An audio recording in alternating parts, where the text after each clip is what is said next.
Tonight, we will go on a journey to free your mind, not by running faster toward happiness, but by learning how to slow down.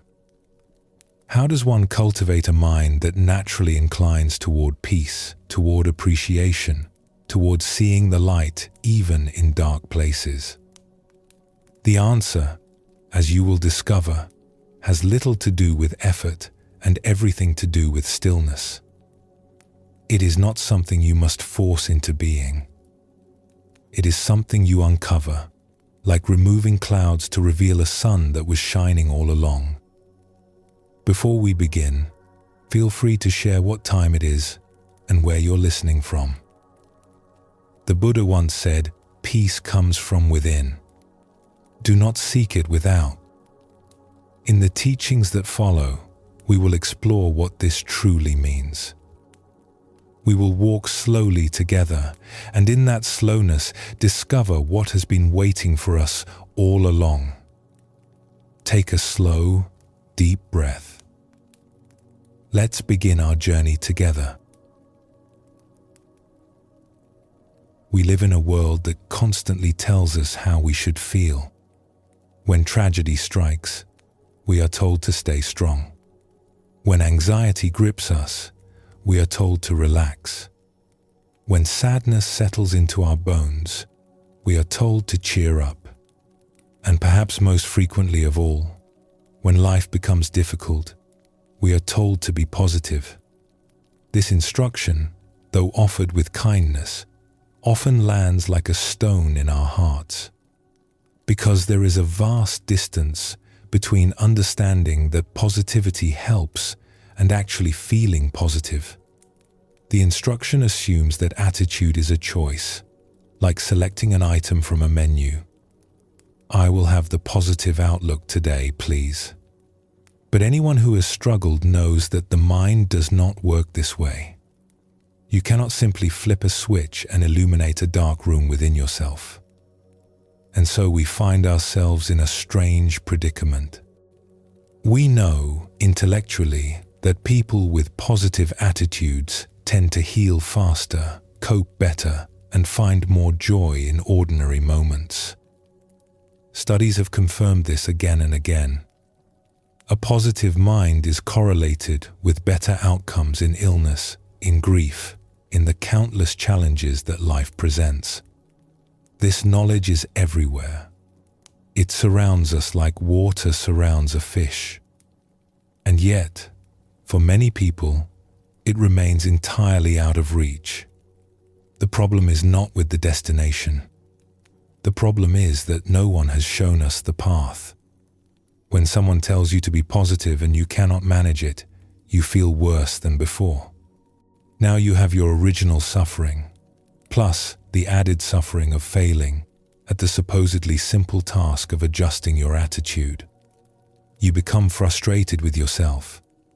You wonder what is wrong with you that everyone else seems to manage what you cannot. The instruction that was meant to help has become another weight to carry.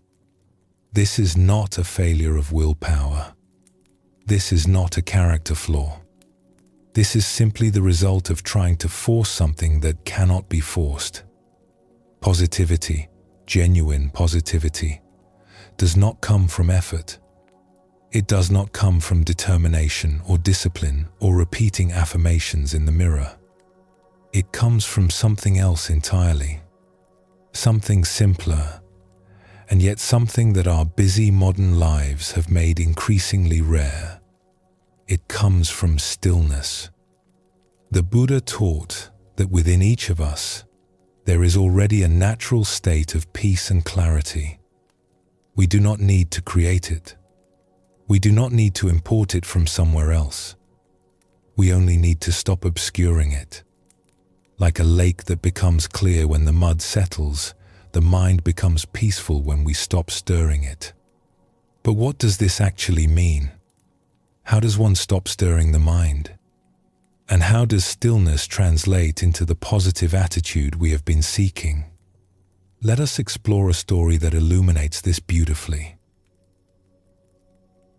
There is a story about a monk who spent many years living in a monastery nestled in the hills of the countryside. The monastery sat at the top of a gentle slope, surrounded by native bushland, rocks weathered by time, and the quiet presence of trees that had stood for generations. For nearly a decade, the monk traveled up and down that hill countless times, always in a vehicle, always looking through the window of a car as the landscape scrolled past. He knew that road well, or at least, he believed he did. One morning in spring, everything changed. The monk had been away attending to some duty in the nearby town. It was one of those perfect mornings that seem to exist outside of ordinary time. The air was warm but not hot.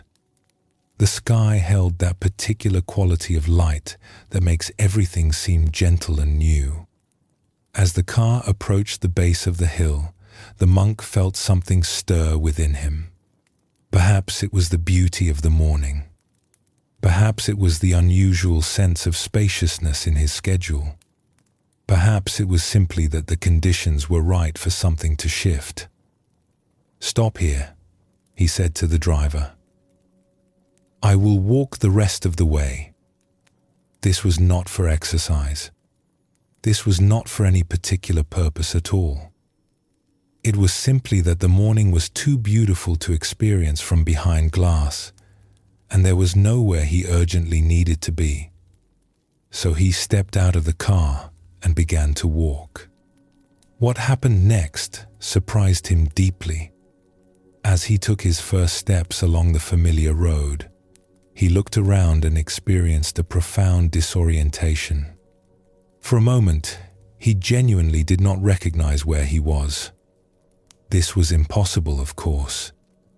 He had traveled this road hundreds of times. He knew every turn, every landmark, every stretch of it. And yet, looking around him now, he felt as if he had never seen this place before. The hillside looked completely different from what he remembered. Not slightly different, completely different. The landscape he thought he knew had transformed into something strange and new.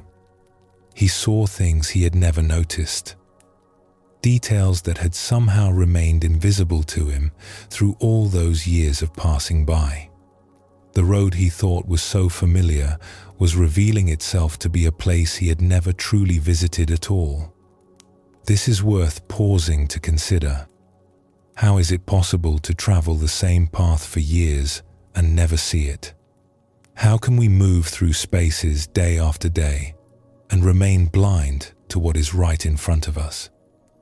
The monk was confronting something profound about the nature of perception itself. And as he would soon understand, this was not merely about a hillside. This was about life. He continued walking, slowly, and as he walked, he began to notice what had changed. The road was the same road. The trees were the same trees. The rocks had not moved. Nothing external was different. What had changed was the quality of his seeing. When he had looked through the window of a car, everything had passed in a blur of general impressions. Trees, rocks, bushes. The categories were there, but the things themselves were absent. Now, walking slowly, he began to see particulars. This rock, with its specific shape, its grey surface interrupted by patches of orange and green lichen. That tree, with bark that was not simply brown but an intricate pattern of ridges and furrows, a texture that seemed almost alive. Small flowers he had never noticed, tucked between stones. The way the morning light fell differently on different leaves, creating a symphony of greens he could not have imagined. There was more information here than he had ever perceived. More detail, more depth, and something else, something unexpected. More beauty. The monk had made an assumption without realizing it. He had assumed that he knew what the hillside looked like because he had looked at it so many times. But looking at something is not the same as seeing it. And in all those years of looking, he had never truly seen. Then, moved by the strangeness and wonder of this experience, he stopped walking altogether. He simply stood still, and the hillside changed again. It was as if reality itself was unfolding before him. The colors deepened, the details sharpened. What had been beautiful became exquisite. Standing there, with nowhere to go and nothing to do, he felt as if he was seeing the world for the first time. The greens were not merely green but alive with variation and depth. The rocks were not merely rocks but sculptures shaped by millennia, each one unique, each one worthy of contemplation. The bark of the trees, which he had never given a moment's thought, revealed itself as a landscape in miniature, intricate and endlessly fascinating. This was not a hallucination. This was not a mystical experience in the conventional sense. This was simply what happens when we give our senses the time they need to fully receive what is being offered. And the monk, standing there on that quiet hillside, began to understand something important about why so many people struggle to feel positive about life. What was happening on that hillside was not magic. It was not even particularly mysterious, once you understand how perception works. The monk, trained in the contemplative traditions, knew enough science to recognize what was occurring. And the explanation, far from diminishing the wonder of the experience, only deepened it. When we see something, what actually happens is a chemical reaction. Light enters the eye and strikes the retina, the sensitive surface at the back of the eyeball. There, photoreceptive cells respond to this light, generating signals that travel to the brain. The brain then constructs an image based on these signals. This is what we call seeing. But here is what most people do not consider. This chemical reaction takes time. Not a long time, but time nonetheless. The cells of the retina need a certain duration of exposure to respond fully. The more time they have, the more completely they respond. The image, as it were, needs time to develop. When we move quickly through the world, our eyes are constantly jumping from one thing to the next. Each glance is brief. Each image begins to form but is interrupted before it can complete itself. The result is a kind of visual shorthand. We see enough to navigate, enough to recognize, enough to categorize. But we do not see the thing itself in its fullness. We see perhaps 10% of what is actually there. The colors are muted because they have not had time to fully register. The details are blurred because the image has been snatched away before it could sharpen. This is how most people experience the world most of the time. We are moving too fast for our own eyes to keep up. We glance rather than gaze. We scan rather than study. And because of this, we live in a world that is literally less colorful, less detailed, and less beautiful than the world that actually exists. When the monk stepped out of the car and began to walk, he slowed down. His eyes had more time with each image. The chemical reactions proceeded further before being interrupted. The picture became clearer, richer, more complete. He saw more because his eyes had more time to see. And when he stopped walking altogether, his eyes had all the time they needed. For the first time in years of traveling that road, he was actually seeing it. The colors that emerged were not imagined. They were there all along. They were simply waiting for someone to stand still long enough to perceive them. Consider what this means for all of our senses. Not just sight, but taste, touch, smell, hearing. Each of these involves processes that unfold over time. Each of them rewards patience and punishes haste. When we eat quickly, we taste only a fraction of our food. When we touch briefly, we feel only a fraction of the texture. When we rush through a conversation, we hear only a fraction of what is being communicated. We are beings built to receive richness, but we have arranged our lives in ways that deliver only poverty. And then we wonder why life feels hollow. We wonder why we struggle to feel positive. We wonder what is missing. What is missing is time. What is missing is stillness. What is missing is the simple willingness to stop. There is an old practice, largely forgotten now in the digital age, that beautifully illustrates this principle. Before cameras became computers, before photographs became instant, there was the dark room. And in the dark room, images were not captured. They were coaxed into being. The process worked like this. When you took a photograph with a film camera, the light passed through the lens and struck a strip of chemically treated film. This exposure created a latent image, invisible to the eye, encoded in the chemistry of the film. To make this image visible, you had to develop it. In the darkroom, under the glow of a red safe light, you would take the film and immerse it in a series of chemical baths. And then, if you were patient, something magical would happen. The image would begin to appear. Not all at once, but gradually. First, you would see only the faintest shadows, the barest hint of shapes. Then, slowly, more detail would emerge. The edges would sharpen. The midtones would fill in.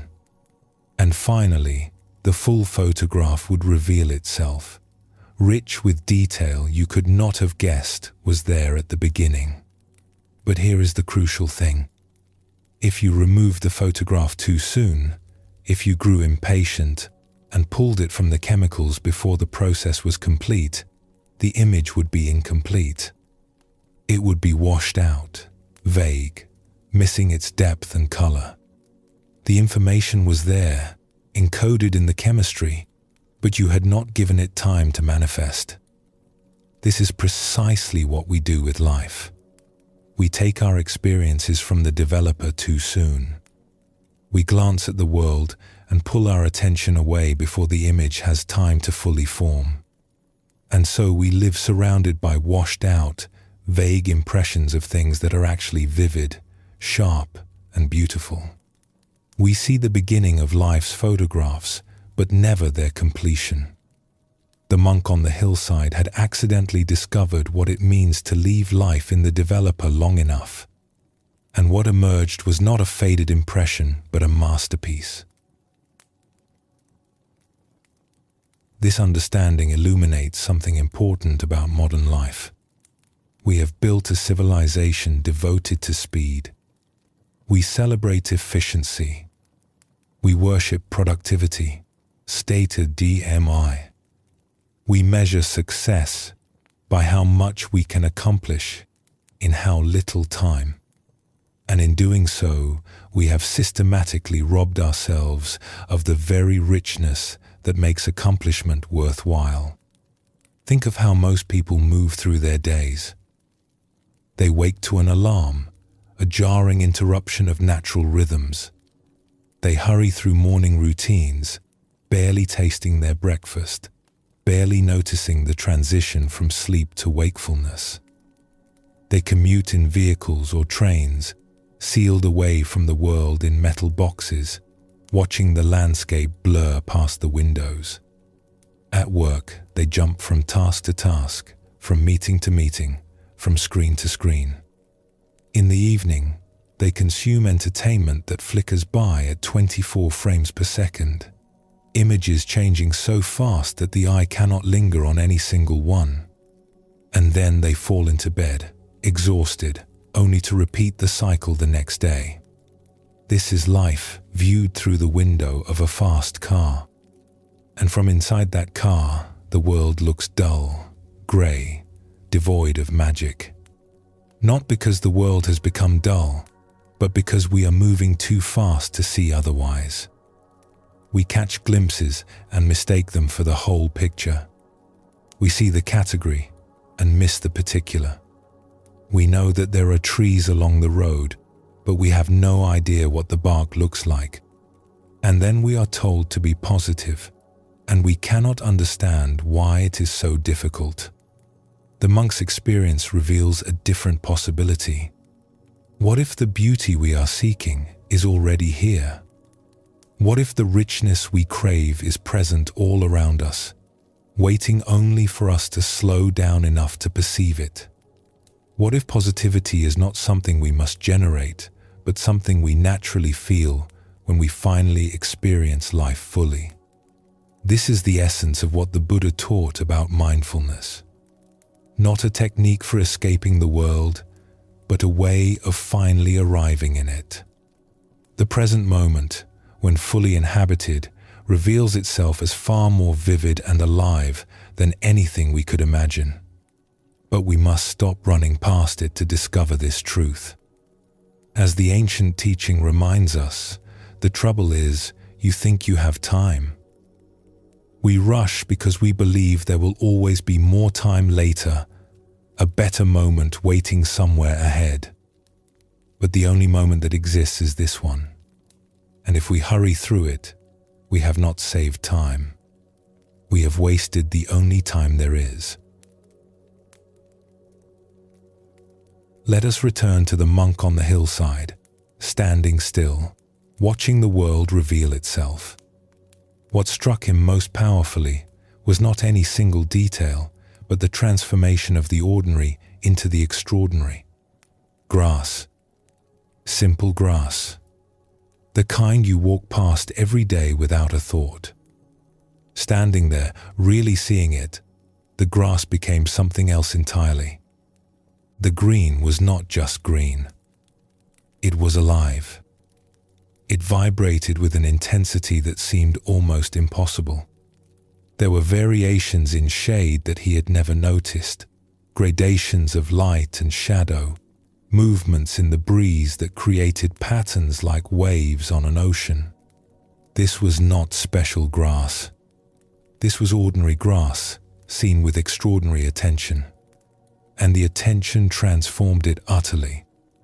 This is a profound teaching about the nature of beauty. We tend to believe that some things are beautiful and some things are not. We travel to famous places to see spectacular sights. We seek out the exceptional and the rare.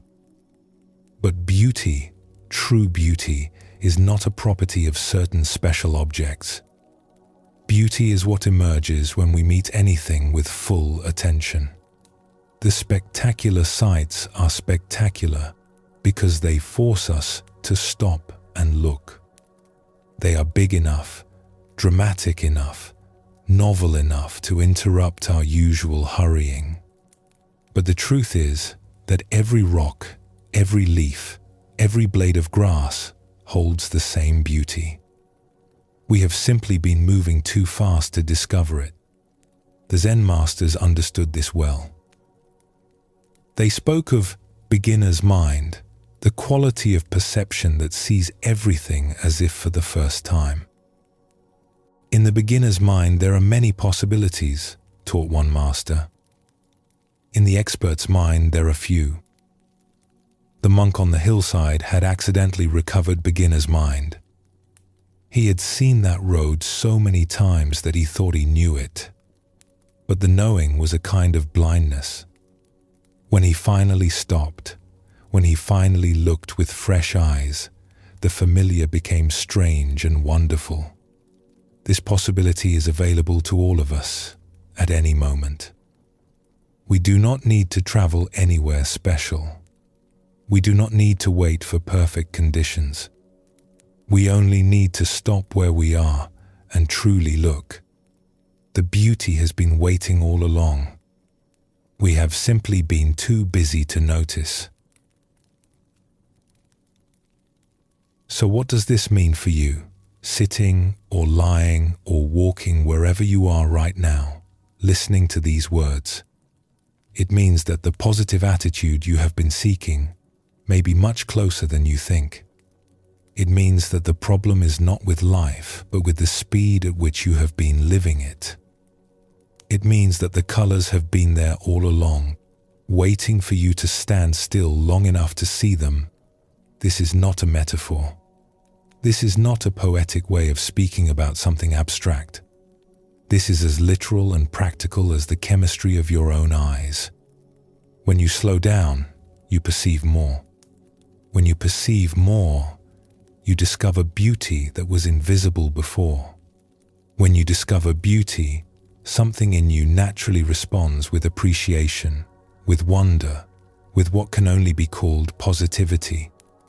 Not because you have forced yourself to feel it, because you have finally given yourself the conditions in which it can arise. The Buddha spoke of this when he described the path of awakening. He said that we are like people living in a house with the shutters closed, complaining that there is no light. The light is there. The sun is shining. We only need to open the shutters. And the shutters, in this case, are the barriers we have built against full experience. Our hurrying, our distraction, our endless rushing toward the next thing before we have finished with this thing. The practice, then, is simple. Not easy, but simple. The practice is to slow down. This does not mean you must abandon your responsibilities or retreat from your life. It does not mean you can never move quickly or accomplish tasks efficiently. It means that you build into your day moments of deliberate slowness. Moments when you step out of the fast car and walk. Moments when you stop walking and simply stand. Moments when you look at something, anything, with the full attention it deserves. Perhaps it is your morning tea. Instead of gulping it while checking messages, you hold the cup. You feel its warmth. You watch the steam rise. You bring it to your lips slowly, and you taste it as if you have never tasted tea before. 3 minutes. That is all it takes.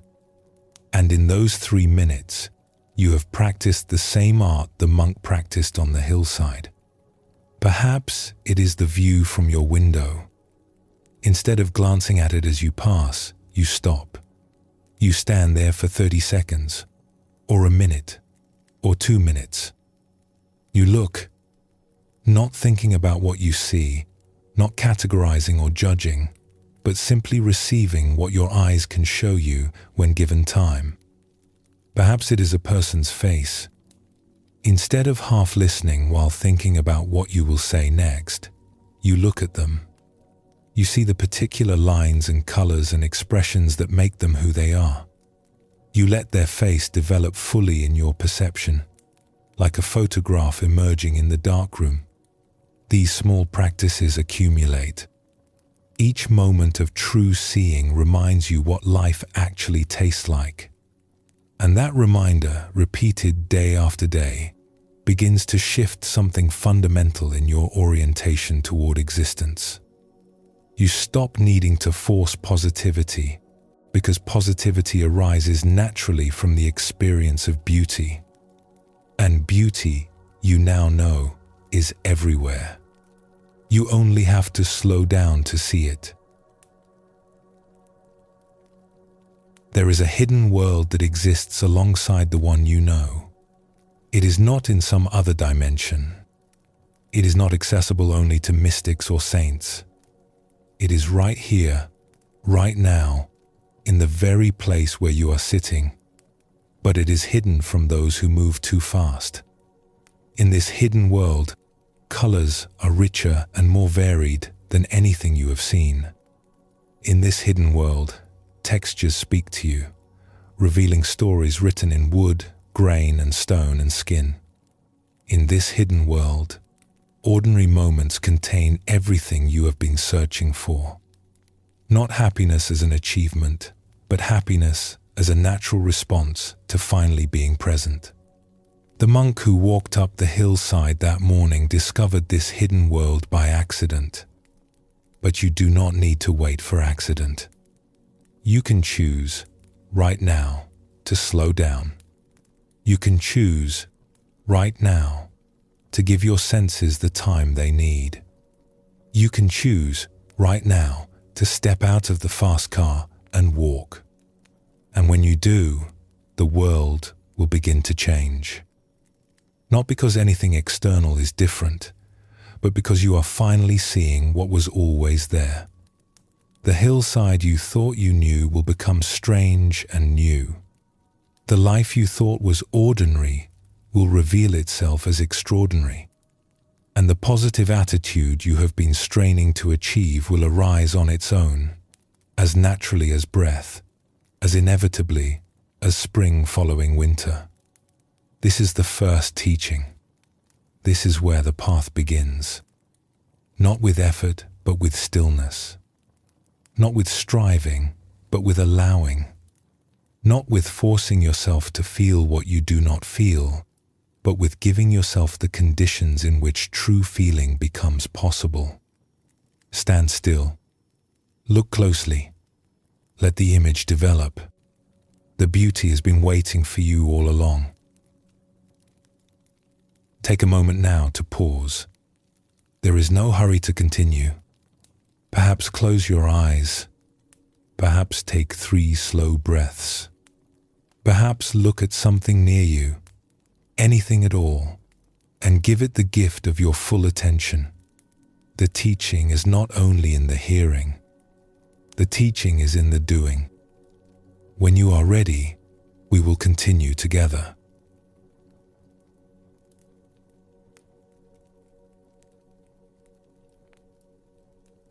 We have seen how stillness transforms sight, how the simple act of slowing down allows our eyes to receive what was always being offered, how colors deepen, details sharpen, and ordinary landscapes reveal themselves as extraordinary when we give them the time they deserve.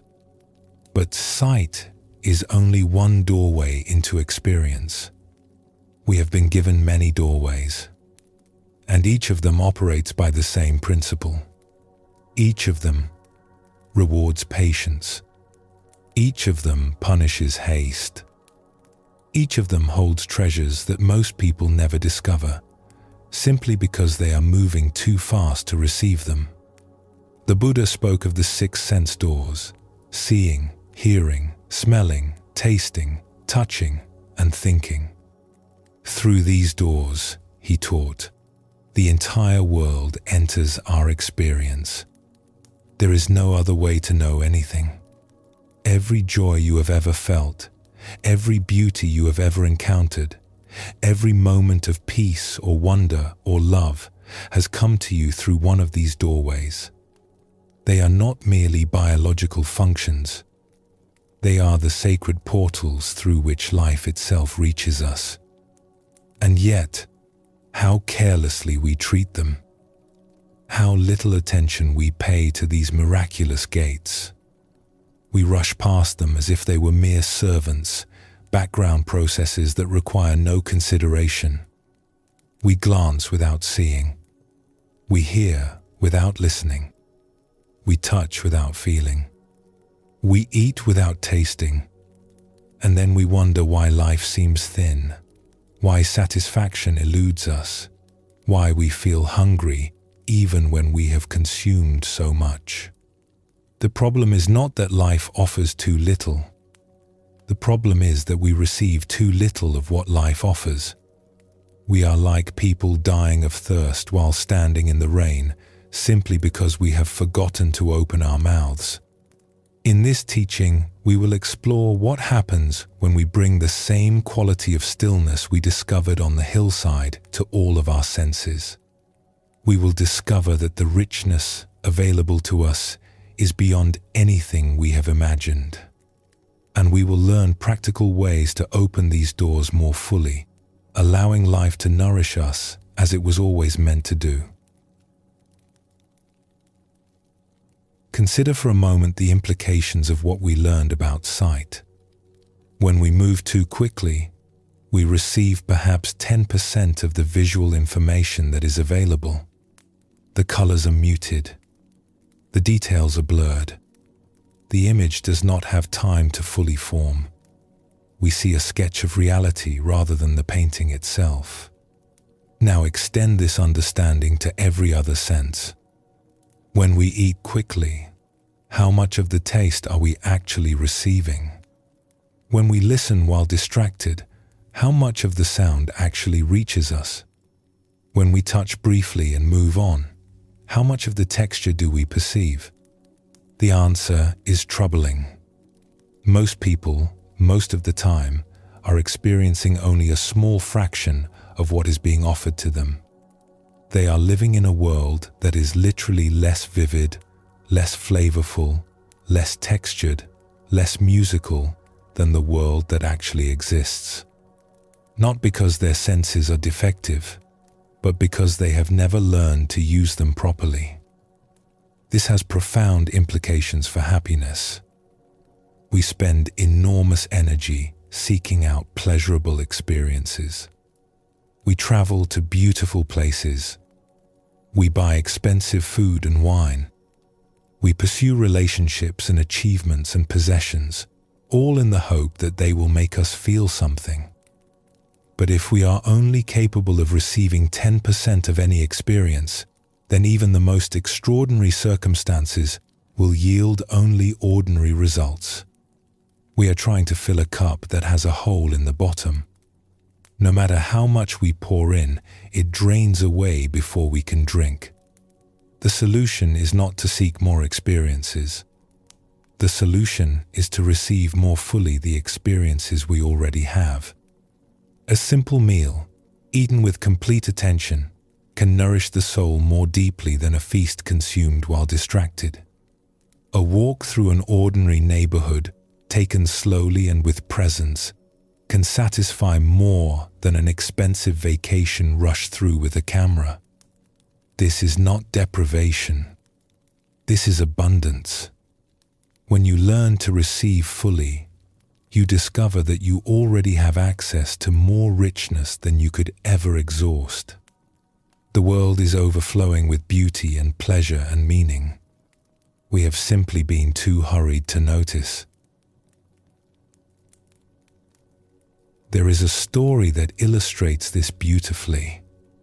It concerns a monk who had been practicing for several years when he began to experience some difficulties with his digestion. This is not uncommon among those who live contemplative lives. The body is sensitive, and when we change our patterns of eating and activity, it sometimes needs time to adjust. The monk went to see a doctor who decided to perform a test. In those days, before the sophisticated scanning technology we have now, there was a procedure involving what was called a barium meal. The patient would drink a thick liquid containing barium, a substance that shows up clearly on X-ray images. Then the doctors would watch as this liquid moved through the digestive system, looking for any blockages or abnormalities. The procedure was scheduled for the afternoon. This presented an unexpected problem. You see, monks in this tradition eat only in the morning hours. By afternoon, their digestive systems have naturally quieted down, entering a kind of rest state. The body knows that no food will be coming, so it conserves its energy for other tasks. And so, when the monk lay down on the examination table with the barium liquid in his stomach, the doctors gathered around their screens to watch. And what they saw was nothing. The barium sat there, motionless.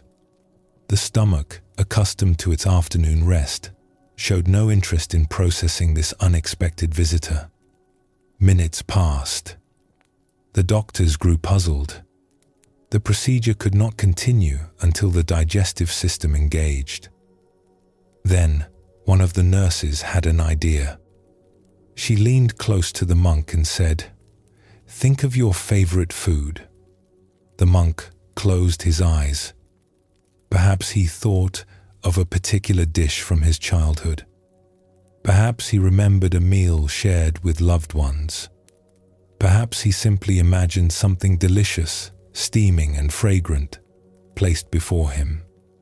Whatever the specific image, it had an immediate effect. The doctors watching their screens saw the barium begin to move. Without any food actually entering the body, without any physical stimulus at all, the mere thought of eating had awakened the digestive system. Enzymes began to flow. Muscles began to contract. The stomach, moments ago dormant, sprang into activity. This small incident reveals something profound about the connection between mind and body. Your digestive system does not simply respond to the physical presence of food. It responds to your awareness of food. It responds to your attention, your anticipation, your mental engagement with the act of eating. When you think about food, your body prepares to receive it. Saliva flows in your mouth. Acids are released in your stomach. The entire complex machinery of digestion activates itself, readying for nourishment. Now consider what this means for how most people eat. They sit down with food, but their minds are elsewhere. They are watching a screen. They are reading something. They are having a conversation that has nothing to do with eating. They are planning their afternoon or reviewing their morning. Their body receives physical food, but their mind has not signaled that eating is occurring. The digestive system, receiving no mental cues that it should prepare itself, operates at a fraction of its capacity. This is why so many people suffer from digestive troubles. This is why food often fails to satisfy, why we can eat a full meal and still feel somehow hungry. We have fed the body but starved the mind. We have provided the raw materials but not the conditions for proper processing.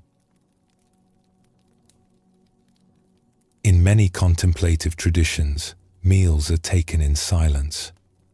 This is sometimes misunderstood as a form of austerity, a denial of the social pleasures of eating together. But the truth is exactly the opposite. Eating in silence is not deprivation. It is the doorway to a richness that talking and distraction make impossible. When you eat in silence with your full attention on the food before you, something remarkable happens. The flavors intensify. Tastes you never noticed emerge from familiar foods. The texture becomes vivid and interesting. The simple act of chewing, usually performed unconsciously, becomes a kind of meditation. You discover that eating, truly eating, is one of the great pleasures available to human beings. And there is more. When you eat with attention, your body responds appropriately. The digestive juices flow as they should. The food is processed efficiently. Nutrients are absorbed more completely. You feel satisfied with less, not because you are denying yourself, but because you are finally receiving the nourishment that hurried eating never delivers. The Buddha himself taught about this. He instructed his monks to eat mindfully, knowing what they were doing as they were doing it. When eating, just eat, he said. This sounds almost absurdly simple. Of course, when eating, we eat. What else would we do? But the truth is that most people, when eating, are doing a dozen things other than eating. They are thinking, planning, worrying, entertaining themselves, conversing. The eating happens, but it happens in the background, like music playing in a store that no one is really listening to. To eat mindfully is to bring the eating into the foreground. It is to make the meal the main event rather than the backdrop for other activities. And when you do this, when you give your food the same quality of attention the monk gave to the hillside, the results are transformative. Here is how you might practice this. Choose one meal this week to eat in complete silence and solitude. It need not be a large meal. A simple breakfast will do. Prepare your food with care, noticing the colors and textures as you do so. When you sit down to eat, sit with the intention of doing nothing else. No book, no phone, no screen, no planning, just you and the food. Before you begin eating, take a moment to look at what is before you. Really look. Notice the colors, the shapes, the way the light falls on the surface. If there is steam rising, watch it. If there are aromas, breathe them in.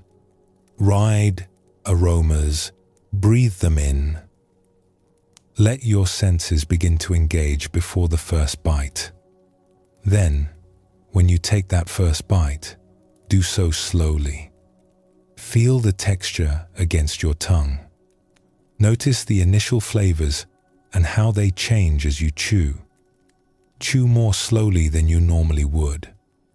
There is no hurry. There is nowhere else to be. This meal, this bite, this moment is the entirety of your world right now. As you swallow, feel the food descending. Notice the satisfaction of nourishment entering your body. Then pause for a moment before the next bite. Let each mouthful be its own complete experience rather than a blur of continuous consumption. Eating this way, you will likely find that you eat less than usual. Not because you are restricting yourself, but because you are satisfied sooner. The body, receiving the mental signals it needs, processes the food efficiently and communicates clearly when it has had enough. The compulsion to overeat, which often comes from not fully experiencing what we have eaten, naturally diminishes. You may also find that simple foods become surprisingly delicious. A bowl of plain rice, eaten with complete attention, can be more satisfying than an elaborate meal consumed while distracted. The richness was always there in the rice. You were simply moving too fast to taste it. What we have discovered about sight and taste applies equally to hearing. Sound, too, reveals hidden depths when we give it proper attention. And sound, too, is routinely diminished by our hurrying, distracted minds. Think of how you normally listen to music. Perhaps it plays in the background while you do other things. Perhaps you hear it through small speakers on a phone, compressed and diminished from the original recording. Perhaps you listen while driving or working or exercising, your attention divided among many things. Under these conditions, you might enjoy the music, but you are not really hearing it.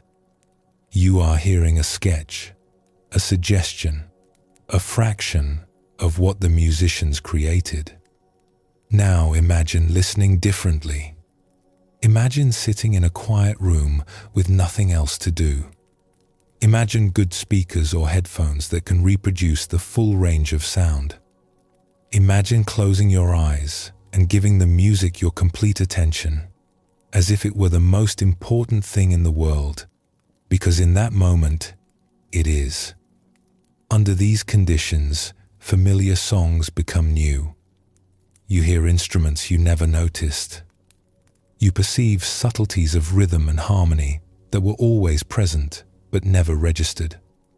The music gains dimension and depth, becoming not just pleasant sound, but a world you can enter and explore. The same principle applies to all sound. The birds outside your window are singing complex songs that most people never hear. The wind has a voice that speaks differently in different seasons. The rain falling on various surfaces creates a symphony of percussion. Even silence, when truly listened to, reveals itself as full of subtle sound, the almost inaudible hum of existence itself. To hear these things requires the same quality we have been cultivating: stillness. Not just physical stillness, but mental stillness. A quieting of the internal chatter that normally drowns out the subtler sounds of the world. When the mind grows quiet, the ears open. When we stop generating so much internal noise, we begin to hear what has been playing all along. The ancient teachers understood this. Silence is the language of God, one mystic wrote. All else is poor translation. This is not merely poetic. It is pointing to something real. In the depths of silence, we begin to hear things that cannot be heard any other way. Not supernatural things, necessarily, but the natural things that our usual noise obscures. The whisper of our own intuition, the subtle communications of our body, the quiet guidance that is always available when we stop shouting over it. Of all our senses, touch is perhaps the most neglected by modern life. We live increasingly in our heads, interacting with the world through screens and abstractions. The body, that miraculous instrument of sensation, is often treated as merely a vehicle for carrying the brain from place to place. We forget that we are embodied beings, that our skin is our largest organ, that we are meant to feel the world directly. And yet, touch remains one of the most powerful doorways to presence. It is difficult to think about the past or future while truly feeling something with your hands. Touch anchors us in the immediate moment like almost nothing else can.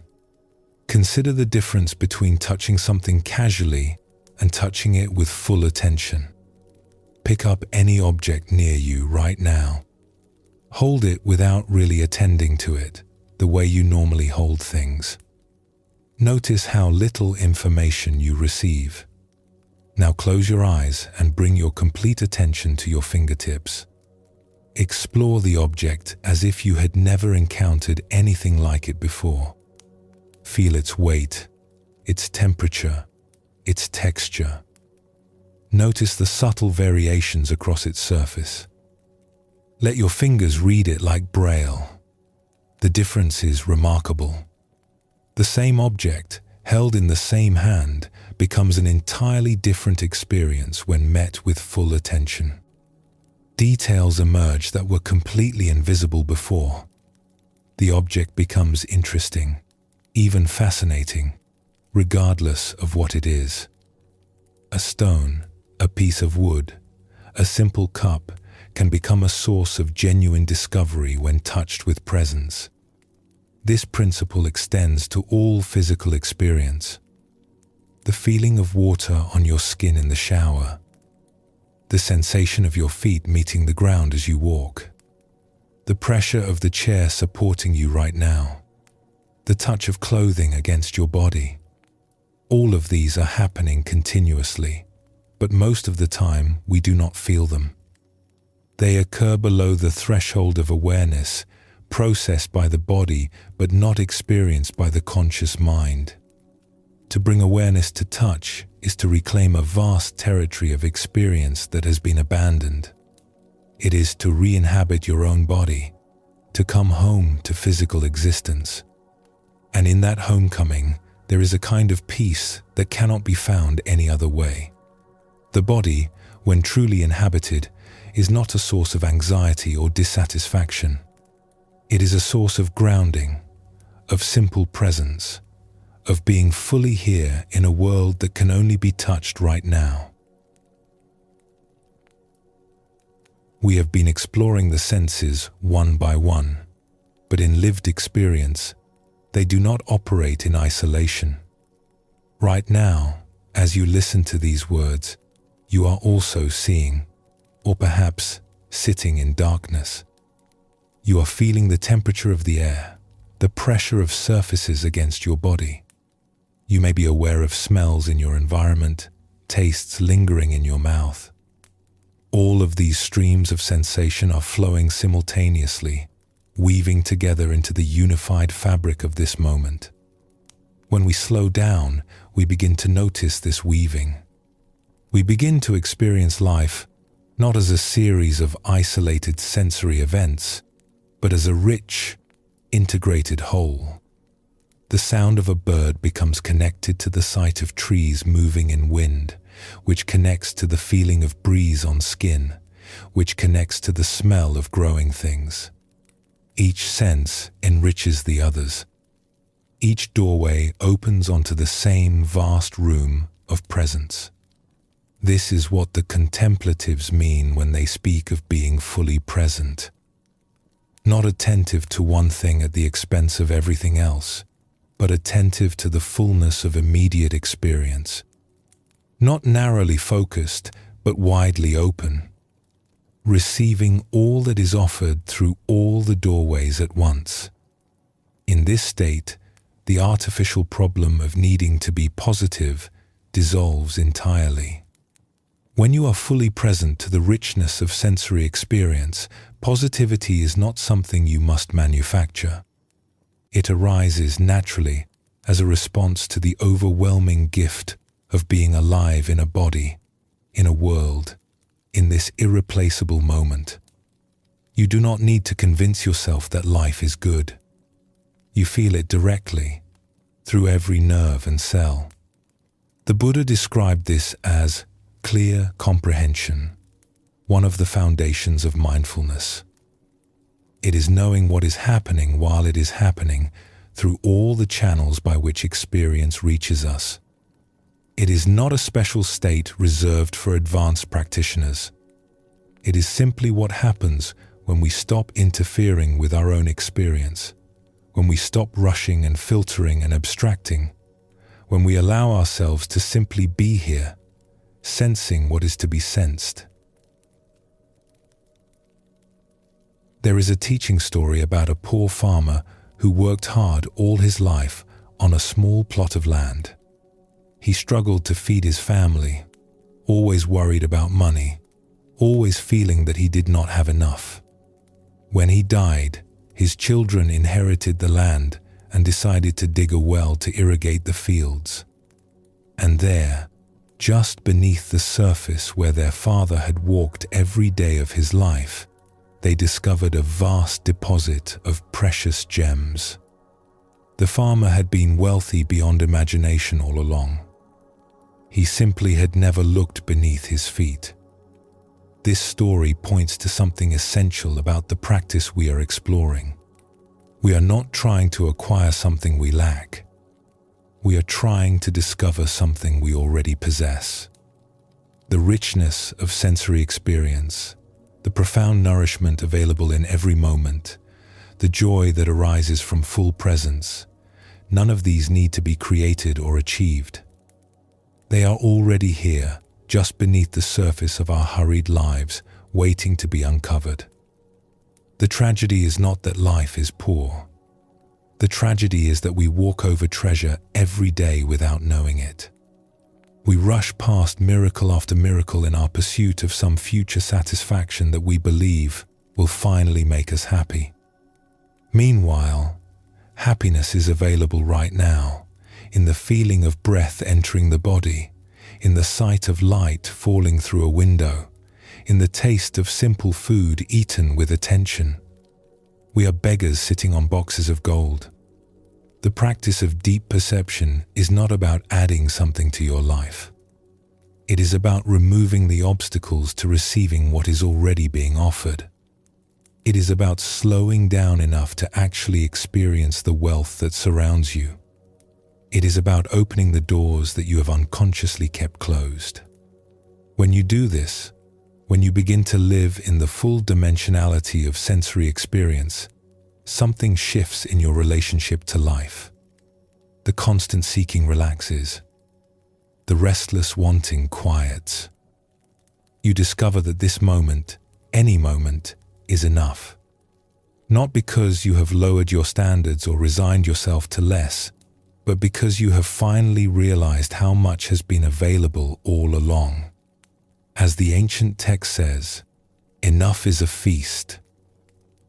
When you learn to receive fully, you discover that you have always had enough. More than enough. An abundance beyond measure. The feast was always laid out before you. You were simply eating too fast to taste it. There is one more dimension to explore before we close this teaching.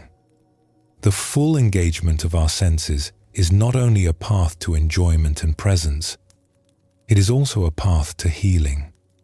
When we are cut off from our bodies, when we live in abstraction and distraction, illness often follows. The body sends signals that we do not hear. Small imbalances grow into large problems because we were not present to address them early. Stress accumulates because we do not notice it building. We override fatigue, ignore hunger, suppress discomfort, and then wonder why we are sick. Conversely, when we come home to the body, when we begin to listen to its wisdom through the doorways of sensation, healing becomes possible. The body knows what it needs. It communicates constantly about food, rest, movement, and attention. We have simply stopped listening. The practice of sensory awareness is therefore a practice of health. When you eat mindfully, you naturally eat what your body actually needs. When you listen to your body, you rest when you are tired and move when you have been still too long. When you are present to physical sensation, you notice the early signs of imbalance and can address them before they become serious. This is not a replacement for medical care. When you are ill, you should seek appropriate treatment, but it is a foundation upon which medical care can work more effectively. A person who is present to their body is a partner in their own healing. They can provide accurate information about what they are experiencing. They can sense what helps and what does not. They can support the healing process with the intelligence that only comes from direct bodily awareness. The Buddha taught that the body is like a wound, always requiring attention and care. This is sometimes interpreted pessimistically, as if the body were merely a burden. But another reading is possible. To say the body requires attention is to say that the body deserves attention. It is to honor this physical form that allows us to exist in the world, to experience beauty and connection and love. Caring for the body through mindful attention is not a chore. It is an act of gratitude for the gift of embodiment. We have traveled far in this teaching, from the hillside where we learn to see, through the many doorways of sensation that allow the world to reach us. We have discovered that the richness we seek is not far away. It is as close as the next breath, the next taste, the next moment of contact between self and world. We have only to slow down and receive it. This is the invitation. Become a person who receives fully, not passively, not without engagement, but with the full presence that allows experience to register in its completeness. Stop skimming the surface of life and begin to dive beneath it. Stop glancing and start gazing. Stop nibbling and start savoring. Stop brushing against existence and start embracing it. The rewards of this practice are immediate. You do not need to wait years to benefit. The very next meal you eat with attention will be more nourishing than meals eaten in distraction. The very next thing you look at with full presence will reveal beauty you did not know was there. The very next sound you truly listen to will open dimensions of experience that hurry keeps hidden. And as these moments accumulate, as you build a life of deeper reception, something fundamental shifts. The frantic seeking quiets because you are already finding. The anxiety of lack dissolves because you are experiencing abundance. The forced positivity becomes unnecessary because genuine appreciation arises naturally from genuine experience. This is the path, not to somewhere else, but more deeply into where you already are. Not to some future satisfaction, but to the satisfaction that is available now, that has always been available, that waits only for your attention to be revealed. The senses are your birthright. The world is your feast. The doorways stand open. All you need to do is slow down enough to walk through. Take a moment now to rest. Perhaps bring your attention to whatever you can hear around you. Not straining to hear, not seeking out sounds, but simply opening to receive whatever reaches your ears. Let the sounds be as they are, without needing to identify or judge them. This is the practice. This is the doorway. When you are ready, we will continue together.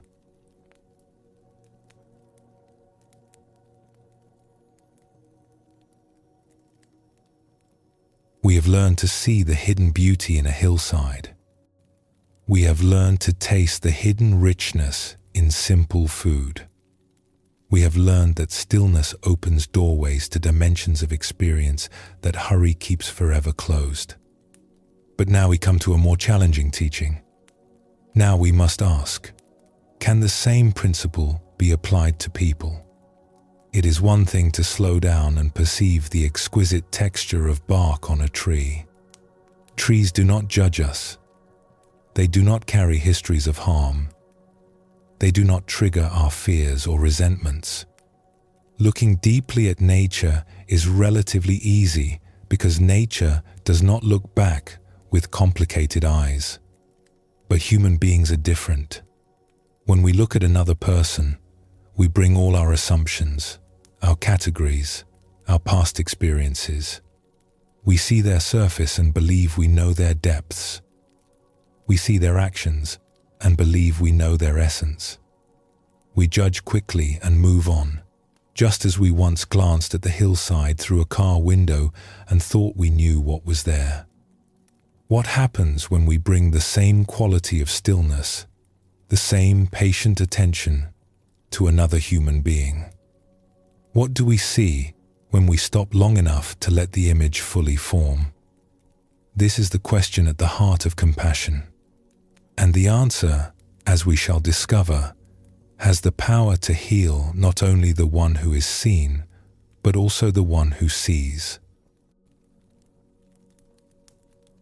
There is a story about a monk who, as part of his service, would sometimes visit people in places of confinement. These were not monasteries or retreat centers. These were places where society sends those it wishes to forget.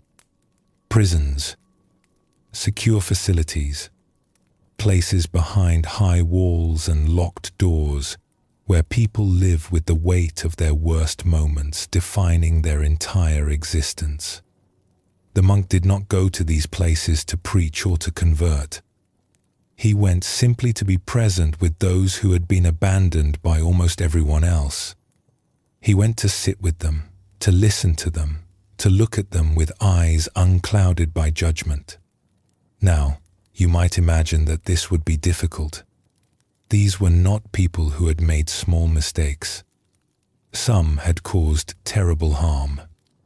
Some had done things that most of us cannot even imagine doing. By any ordinary measure, they were not people who deserved respect or kindness. Society had judged them, and the judgment seemed fair. But the monk had learned something on that hillside years before. He had learned that when you slow down, when you truly look, you see things that hurrying makes invisible. He had learned that beauty exists in places you would never think to look for it. And he wondered, could this be true of people as well as landscapes? So when he sat with these confined individuals, he did not see them as society saw them. He did not see them as the sum of their worst actions. He looked at them the way he had learned to look at that hillside, slowly, patiently, without rushing to conclusions, allowing the full picture to form. And what he saw astonished him. Beneath the hardened surfaces, beneath the defenses built up over years of rejection, beneath the identity of criminal or dangerous or beyond redemption, he saw something else. He saw human beings who had once been children. He saw people who had been hurt before they hurt others. He saw flickers of kindness that had somehow survived in the harshest conditions. He saw, in short, the same basic goodness that exists in all beings, buried perhaps, obscured certainly, but present nonetheless. This was not naivety. The monk did not pretend that harmful actions had not occurred. He did not minimize the suffering that had been caused, but he recognized something that judgment makes invisible. A person is always more than the worst thing they have ever done. What happened next was remarkable. When the monk looked at these individuals with eyes that saw their deeper nature, something shifted in them.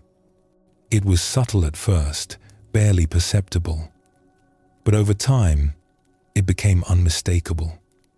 People who had grown accustomed to being looked at with fear, disgust, or cold indifference suddenly found themselves in the presence of someone who saw something else, someone who looked at them and perceived not a monster but a human being, not a lost cause but a person still capable of goodness, not the worst moment of their life but the wholeness that contained that moment and so much more.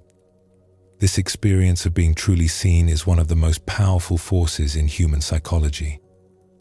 We all long for it. We all need it. And most of us rarely receive it. Even those of us who live ordinary lives, who have not committed terrible acts, often feel unseen. We feel that people respond to our roles, our appearances, our social positions, but not to who we actually are. We wear masks and others see only the masks. The person behind the mask grows lonely, starved for authentic recognition. For those who have been cast out, who have been defined entirely by their failures, this loneliness is total. They have not merely been unseen, they have been seen wrongly. The image others hold of them is a distortion, a caricature, a reduction of a complex human being to a single category. And eventually, tragically, they begin to see themselves through these same distorting eyes. They become, in their own minds, what others have decided they are. When someone finally looks at them differently, when someone sees through the distortion to the person underneath, it is like water in the desert. Something that was dying begins to revive. The possibility of being something other than what they have been labeled begins to seem real. The Buddha taught that all beings possess Buddha nature, the seed of awakening that can never be destroyed no matter what obscures it. This teaching is not mere philosophy. It is a way of seeing. When you look at any being with the recognition that their deepest nature is pure, that their harmful actions arise from confusion and suffering rather than from some essential badness, you offer them something precious. You offer them the possibility of becoming who they truly are, rather than remaining trapped in who they have seemed to be. There is something particular about respect that makes it a force for transformation. Not approval of harmful actions, not denial of the need for accountability, but respect for the basic humanity that remains intact beneath all the layers of confusion and harm. When the monk sat with those confined individuals and looked at them with genuine respect, he was not respecting what they had done. He was respecting something much deeper, their fundamental capacity for goodness, their unbroken connection to the same human family that includes us all, their potential for growth and change and healing. And here is what he discovered. When people feel respected, they begin to respect themselves. When someone who knows the full truth of what they have done still looks at them with dignity, they begin to wonder if perhaps they are worthy of dignity after all.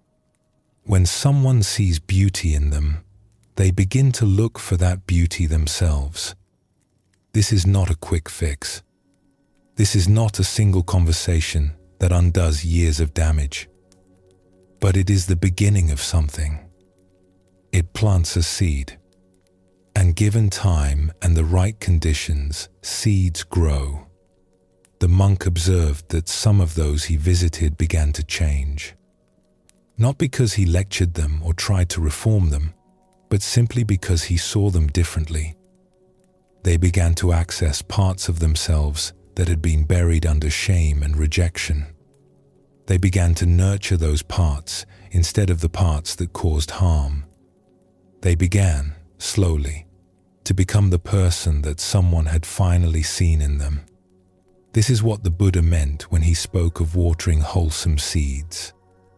Every person contains seeds of many kinds, seeds of kindness and seeds of cruelty, seeds of generosity and seeds of greed, seeds of peace and seeds of violence.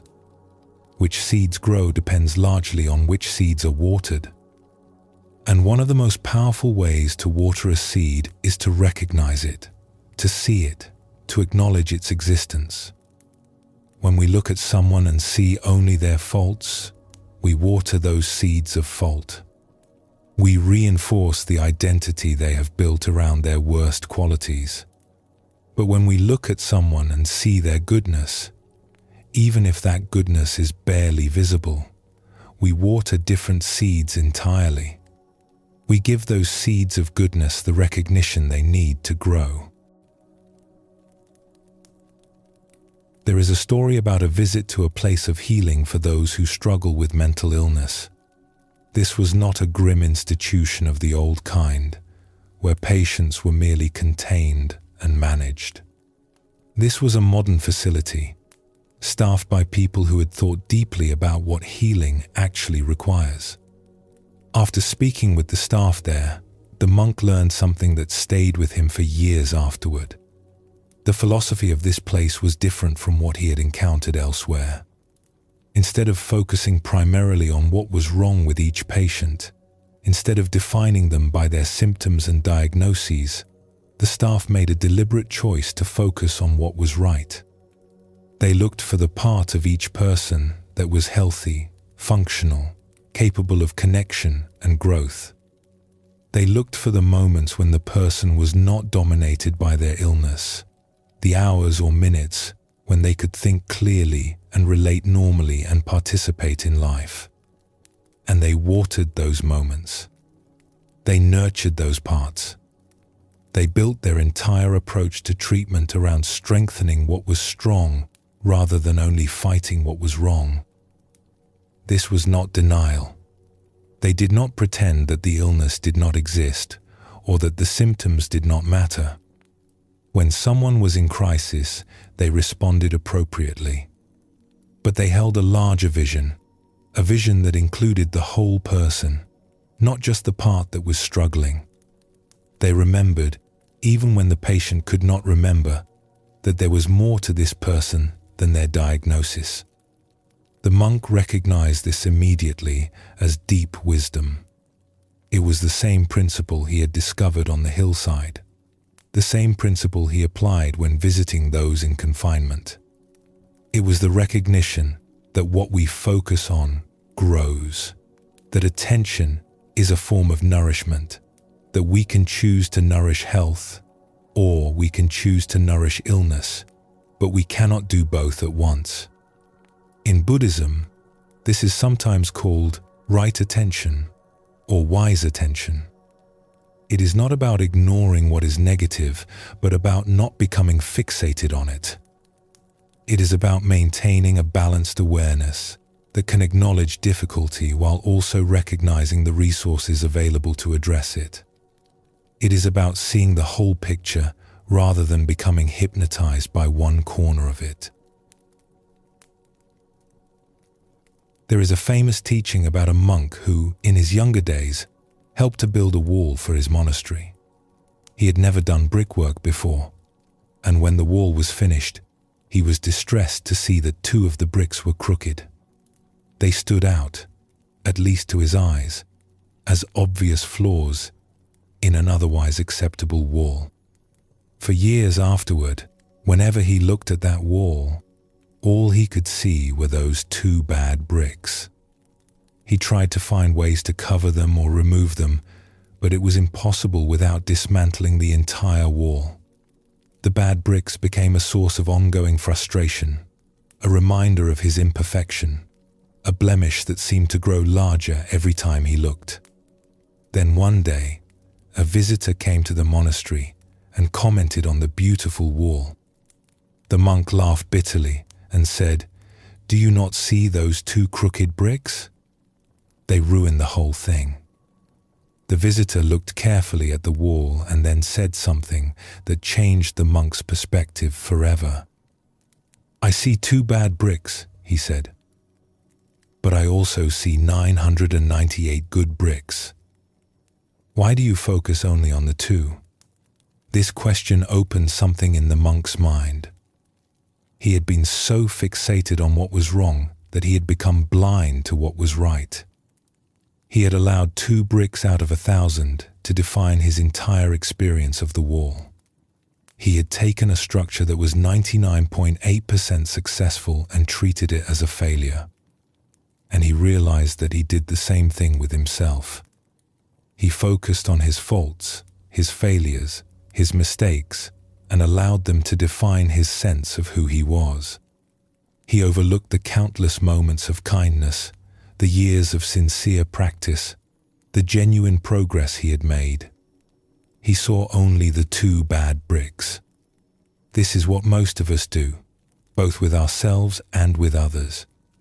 We zoom in on the flaws and lose sight of the whole.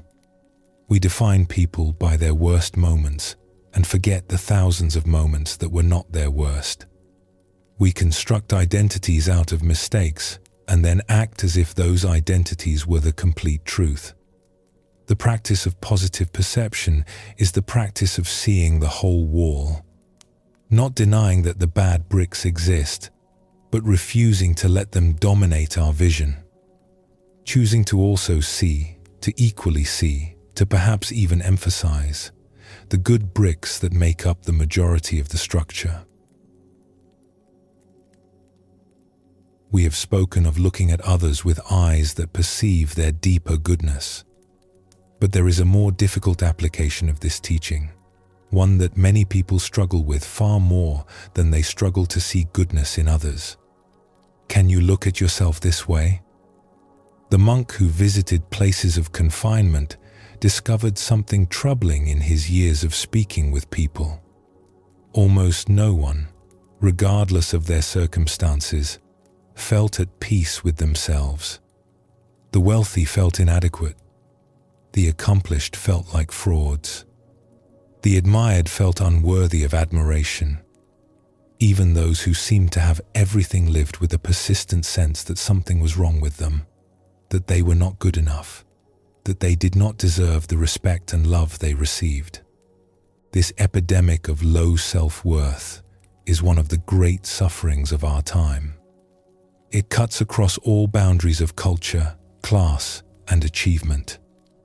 It affects the successful as much as the struggling.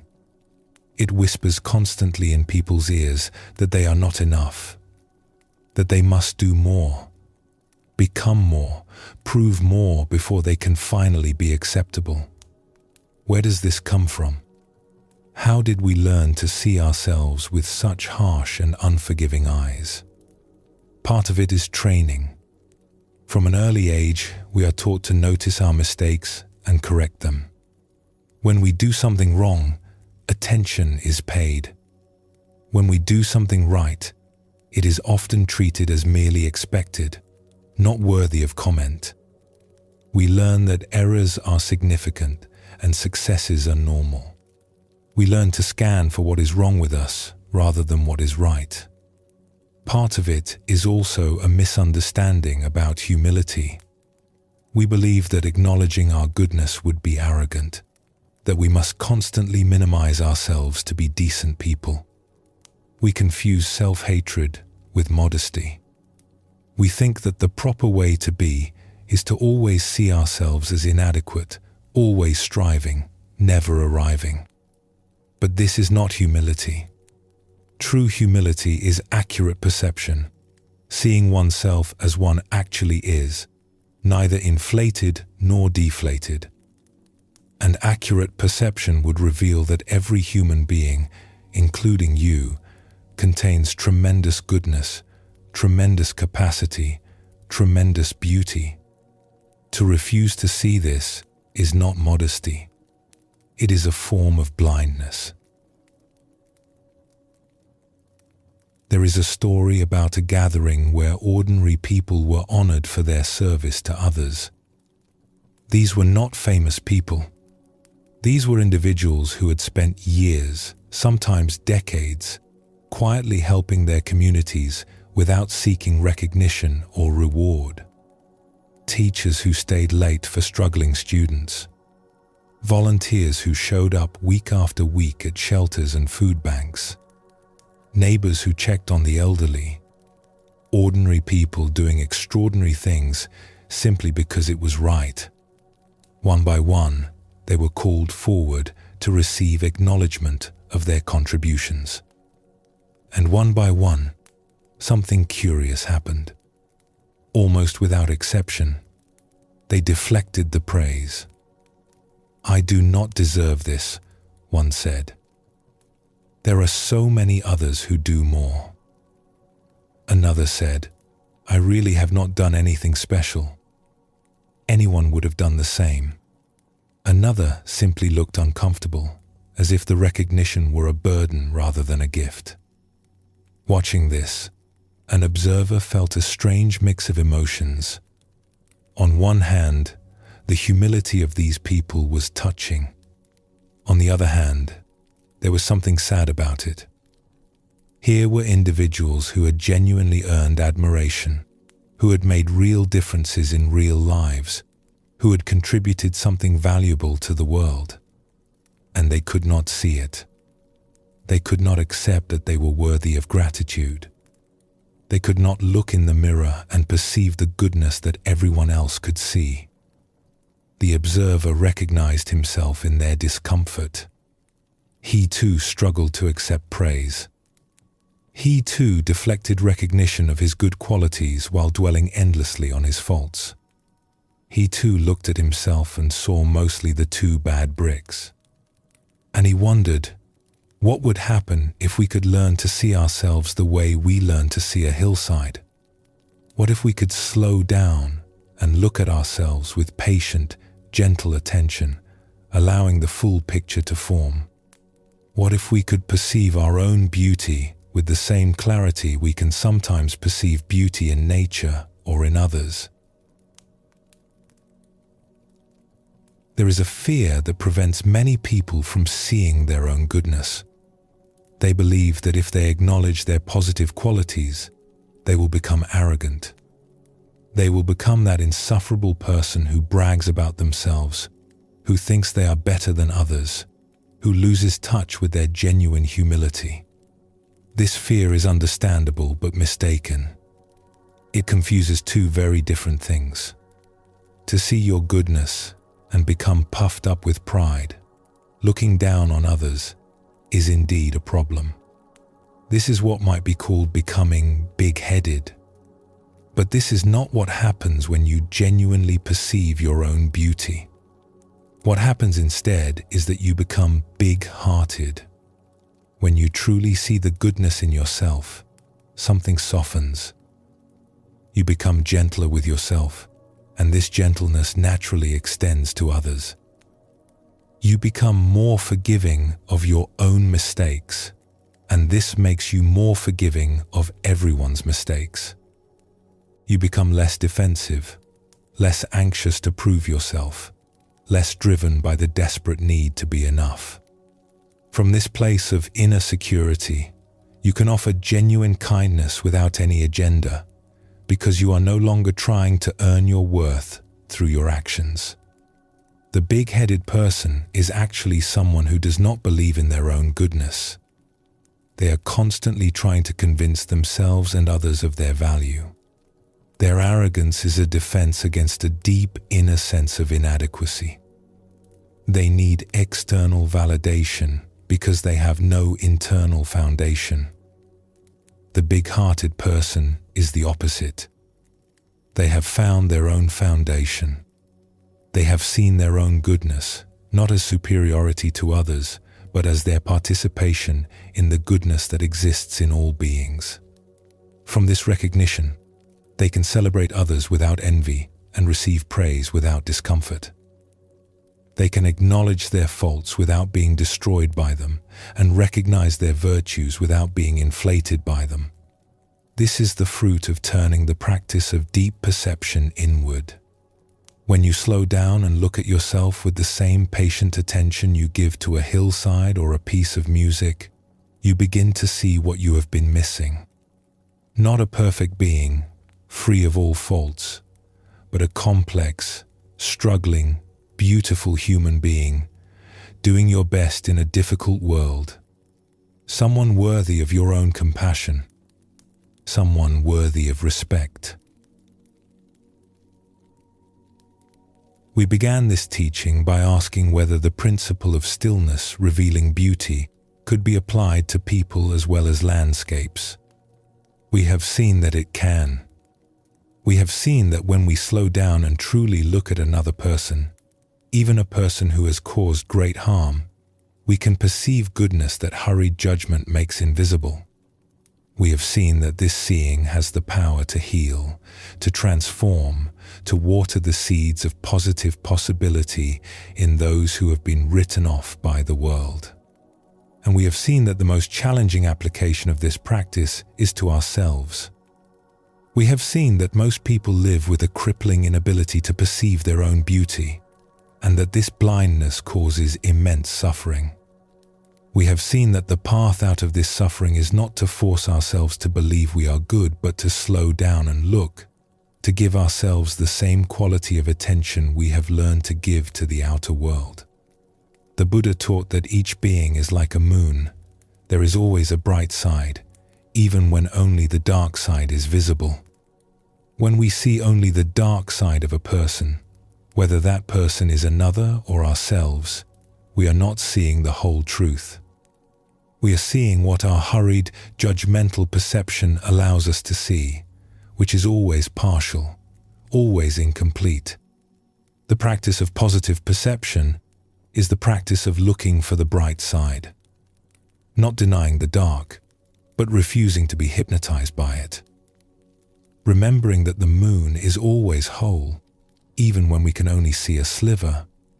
Trusting that the light exists, even when our current vantage point does not reveal it. This is not optimism in the shallow sense. It is not pretending that everything is fine when it is not. It is a deeper recognition that every being, without exception, contains the capacity for goodness, for growth, for awakening. And that this capacity can be supported or suppressed by how we choose to see. When you look at another person and see their light, you support that light. You give it permission to grow. You create conditions in which it can emerge from behind the shadows that have hidden it. This is one of the greatest gifts you can give another being, the gift of being seen in their wholeness. And when you look at yourself and see your own light, you give yourself the same gift. You create conditions in which your own goodness can flourish. You stop watering the seeds of self-hatred and start watering the seeds of self-compassion. You begin to become the person you have always had the potential to be. There is one more dimension to this teaching, one more layer to understand before we rest. When you see the light in another person, something happens in them. But something also happens in you. The act of seeing goodness cultivates goodness in the seer. The act of looking for light strengthens your own light. This is because perception is not passive. When you choose to look for beauty, you are training your mind in a certain direction. You are building mental habits that will shape all your future experience. Each time you perceive goodness in another, you make it easier to perceive goodness in the next person, and the next, and eventually in yourself. Conversely, each time you focus on faults, on failures, on the darkness in another, you train your mind in the opposite direction. You become better at seeing what is wrong and worse at seeing what is right. Your world becomes populated with flawed, disappointing people, because that is what your trained perception reveals. This is why the practice of positive perception is not merely a nicety, not merely a way to be kind to others. It is a practice for your own liberation. It is a way of freeing yourself from the prison of constant judgment and criticism. It is a path to joy. And there is more. When you see the light in someone and they begin to change, when they begin to see their own light in response to your seeing, they become more likely to see the light in others. Your gift of perception creates ripples that extend far beyond the immediate interaction. The person you saw clearly may go on to see someone else clearly, who sees someone else, and so on. One act of true seeing can initiate a chain of healing that touches lives you will never know. This is how the world changes. Not through grand gestures and massive movements, though these have their place, but through countless small acts of genuine perception. Countless moments when one human being truly sees another. These moments accumulate. They shift the balance. They make the whole world a little more whole. You have this power. Every time you slow down and truly look at another person, you exercise it. Every time you refuse to reduce someone to their faults and instead perceive their fuller humanity, you participate in the healing of the world. This is the gift of attention. This is the fruit of stillness. This is what becomes possible when we stop rushing past each other and start truly seeing. Take a moment now to rest in silence. Perhaps bring to mind someone you have judged harshly, someone whose faults have dominated your perception of them. Without forcing anything, simply wonder if there might be more to see. Wonder if there might be light that your hurried judgment has missed. You do not need to resolve anything. Simply allow the question to be present. When you are ready, we will continue together.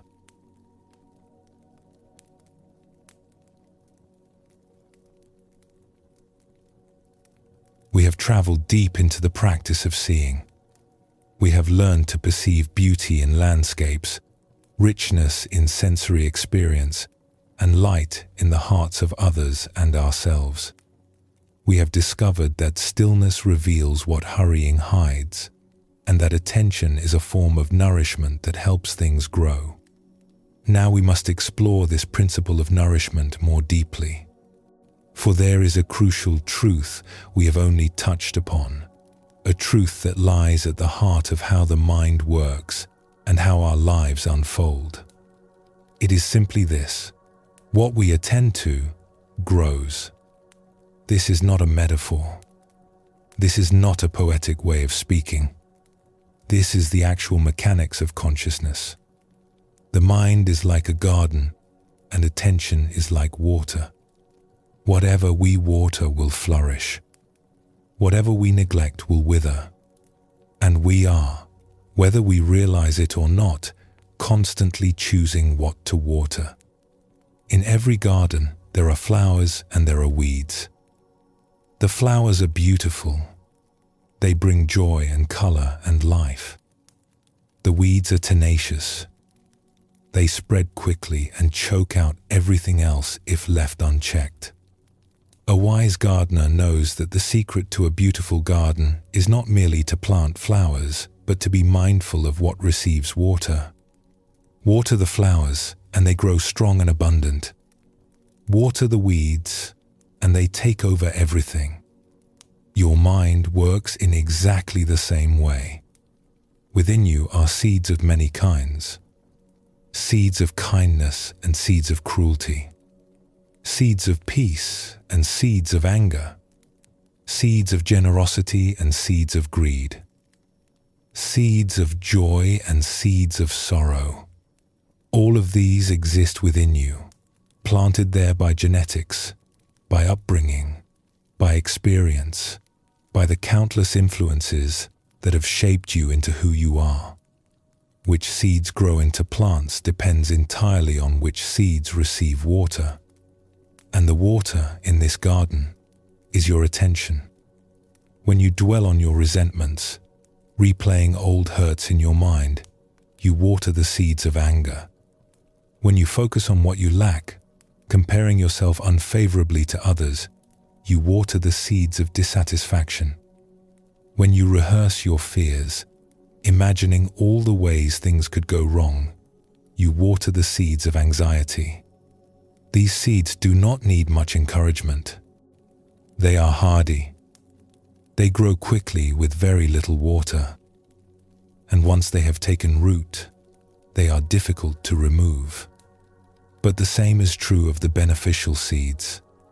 When you recall moments of gratitude, savoring the good things in your life, you water the seeds of contentment.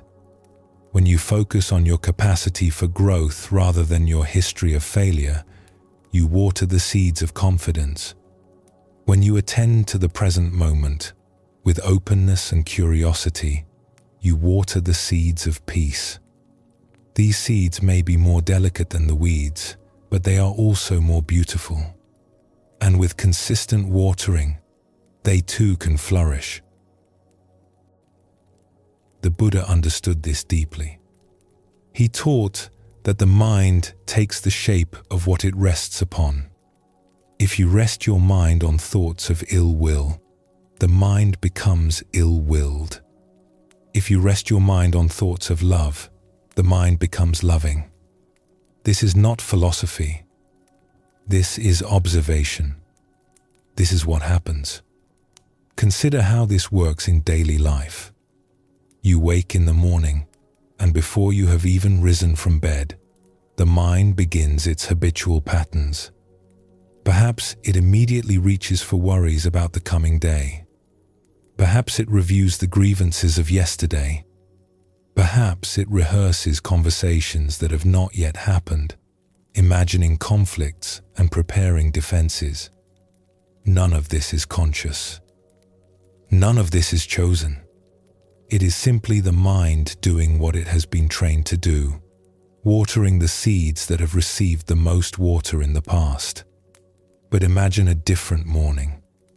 Imagine waking and, before the habitual patterns can take hold, bringing your attention to something simple and nourishing. The sensation of breath, the warmth of blankets, the gift of another day of life. Imagine holding your attention there, gently, for even a few moments before the mind rushes off to its usual concerns. This small act, repeated daily, would begin to change the garden. The seeds of peace and gratitude, watered each morning, would grow stronger. The weeds of worry and resentment, deprived of their usual first feeding of the day, would grow slightly weaker. Over weeks and months, the cumulative effect would be significant. This is not wishful thinking. This is the mechanics of mind. Neuroscientists now confirm what contemplatives have known for millennia. The brain physically changes in response to repeated patterns of attention. What we focus on literally reshapes the structure of our nervous system. We are, in a very real sense, building our brains with our attention, moment by moment, thought by thought. And so the question becomes, what are you watering? Understanding this principle is one thing. Living it is another. Because there is a strange phenomenon in human psychology, something that seems almost contradictory until you examine it closely. People often water their weeds. They focus on their pain, their grievances, their failures, their fears. They return again and again to what hurts them. And they do this not because they are foolish, but because the weeds have become familiar. There is a comfort in familiarity, even when what is familiar is painful. The known suffering feels safer than the unknown alternative. We have learned to navigate our particular patterns of misery.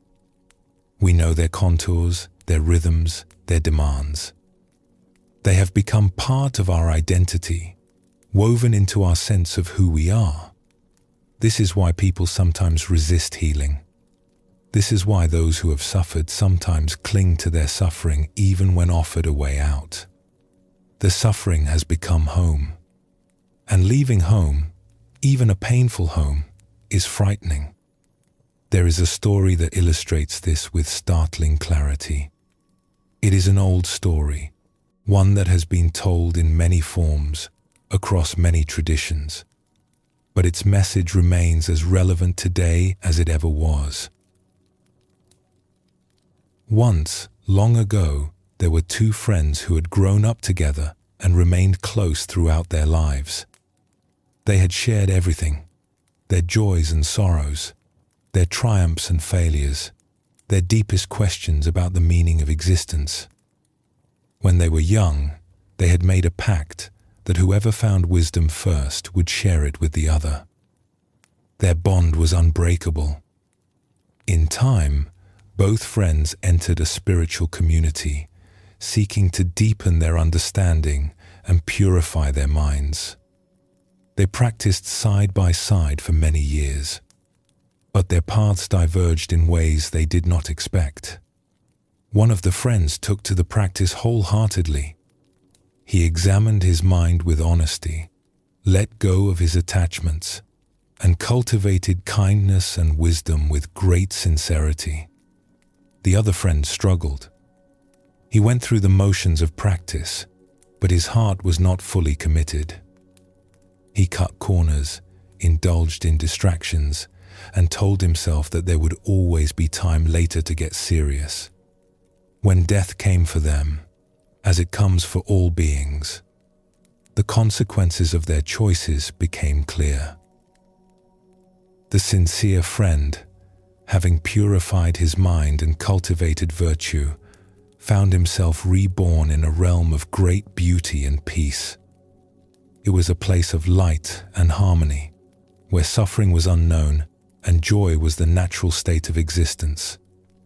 The other friend, having squandered his opportunity, found himself reborn in far less pleasant circumstances.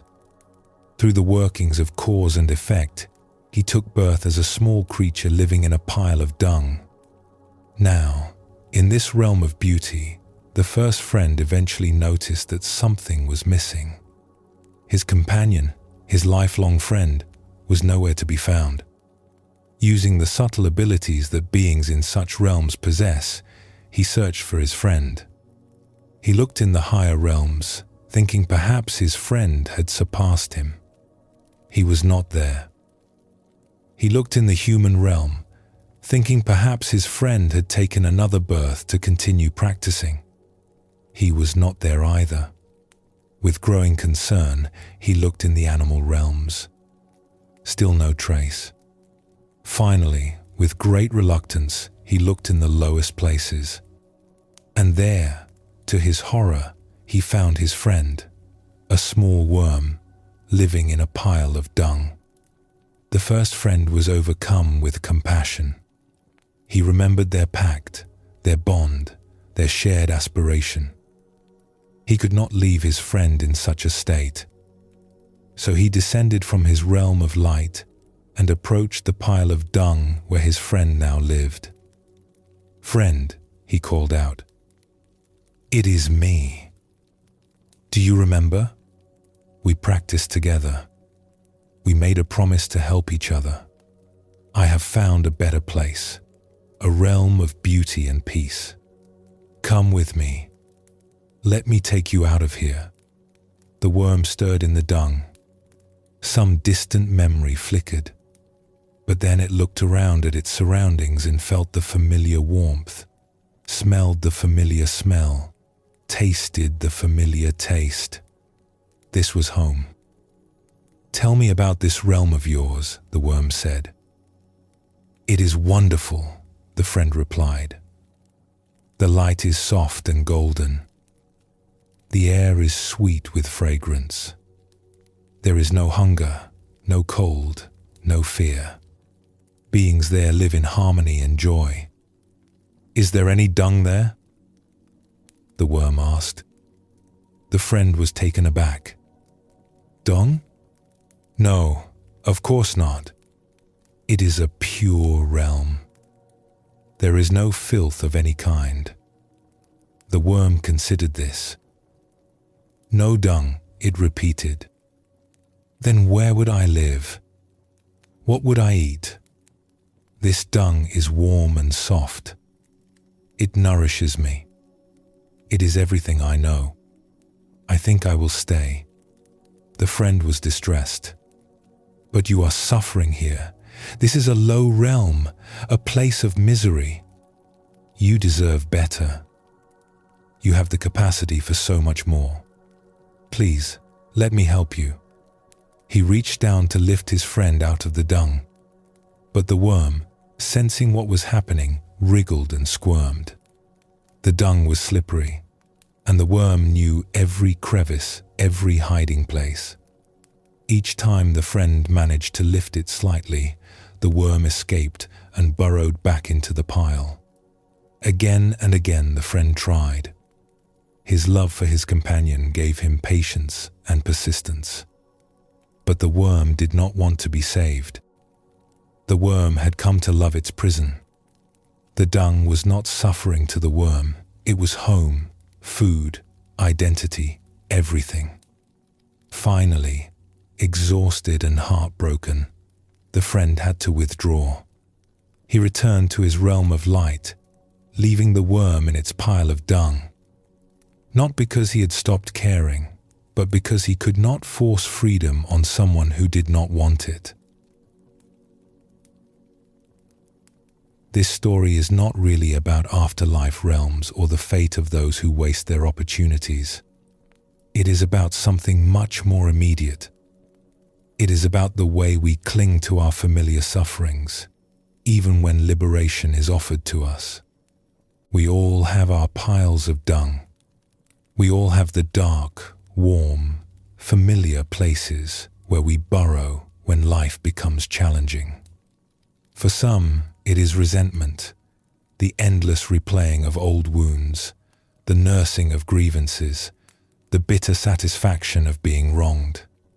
For others, it is self-pity, the identity of the victim, the one to whom bad things happen, the one who cannot catch a break. For still others, it is anxiety, the constant scanning for threats, the catastrophic thinking, the strange comfort of always being prepared for the worst. These mental habits are like dung to the worm. They may not look appealing from the outside. Anyone observing our patterns might wonder why we persist in them. But from the inside, they feel like home. They are warm. They are familiar. They are what we know. And when someone offers us a way out, when a friend or a teacher or a book or a moment of insight shows us that another way is possible, we often respond like the worm. We wriggle and squirm. We find reasons why the alternative will not work for us. We burrow back into what we know. Is there any dung there? We ask. Meaning, will I still be able to hold on to my grievances? Will I still be able to feel sorry for myself? Will I still have my familiar anxieties to keep me company? And when we learn that the realm of peace requires us to let go of these things, we hesitate.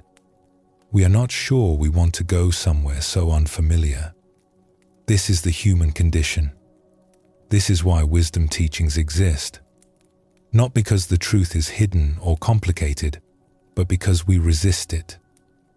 We prefer our familiar suffering to unfamiliar freedom.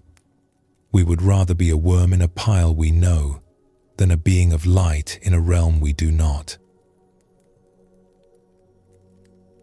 There is another story that illustrates the same truth in a different way.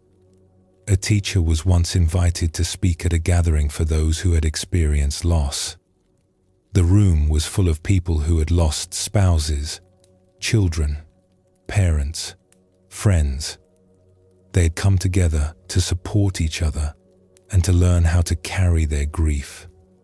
The teacher spoke about the nature of loss and the possibility of healing. He talked about how we can honor those we have lost while also allowing ourselves to move forward. He spoke of the difference between healthy grieving, which flows and eventually softens, and unhealthy grieving, which becomes stuck and hardens into a permanent identity. He offered practices for releasing pain and reconnecting with joy. After the talk, a woman approached him. She was visibly upset. "Are you saying I should not grieve?" she demanded. "Are you saying it is wrong to feel sorrow for my loss? You are trying to take away my grief." The teacher looked at her with compassion. He could see the years of pain etched into her face. He could sense how deeply she had merged with her identity as a grieving person. "I am not saying grief is wrong," he replied gently. "Grief is natural. Grief is love with nowhere to go. But I am wondering if perhaps grief has become something more for you than a natural response to loss. I am wondering if it has become who you are." The woman's eyes flashed. "Of course it is who I am. I lost my child. That changed me forever. I will never be the same. How dare you suggest I should just get over it?" The teacher nodded. "You are right that you will never be the same. Loss changes us. But there is a difference between being changed by loss and being defined by it. There is a difference between carrying grief as part of your story and making grief the whole story. You have the right to your sorrow. But you also have the right to moments of joy, to laughter, to peace. Those do not dishonor your loss. They honor your life." But the woman could not hear him. She had lived in her grief for so long that it had become her home, her identity, her purpose. She attended gatherings like this one not to heal, but to reinforce her position. Her community was other grieving people. Her conversations were about loss. Her entire life had organized itself around her tragedy. To let go of grief would feel like letting go of her connection to the one she had lost. it would feel like a betrayal.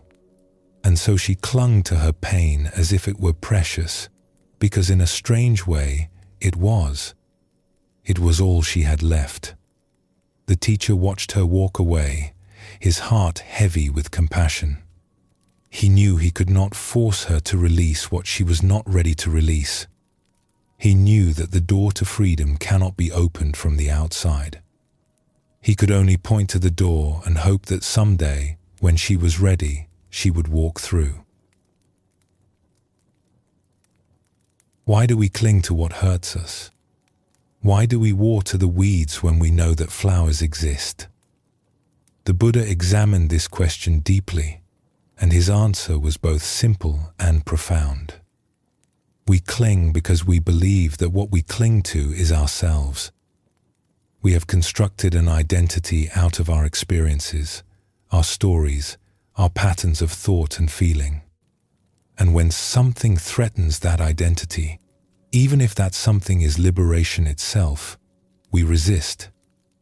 We would rather be a suffering self than face the groundlessness of no fixed self at all. This is the deep root of all attachment, the belief that there is a solid, permanent me that must be protected and maintained. From this belief comes the grasping after pleasant experience, the aversion to unpleasant experience, and the strange attachment to familiar suffering that we have been discussing. The woman at the grief gathering was not simply grieving her lost child. She was grieving the loss of her identity as a mother, as a certain kind of person, as someone whose life made sense. The grief had become a way of preserving some connection to who she used to be. Letting go of the grief felt like letting go of herself. The worm in the dung was not simply attached to warmth and nourishment. It was attached to the only self it knew, the self that had formed in that pile. To leave would mean becoming something else, something unknown. And the unknown, even when it is beautiful, can be more frightening than the known, even when the known is painful. This is why true spiritual practice is not merely about feeling better or thinking positively. It is about examining the very root of suffering, the belief in a fixed self that must be defended at all costs.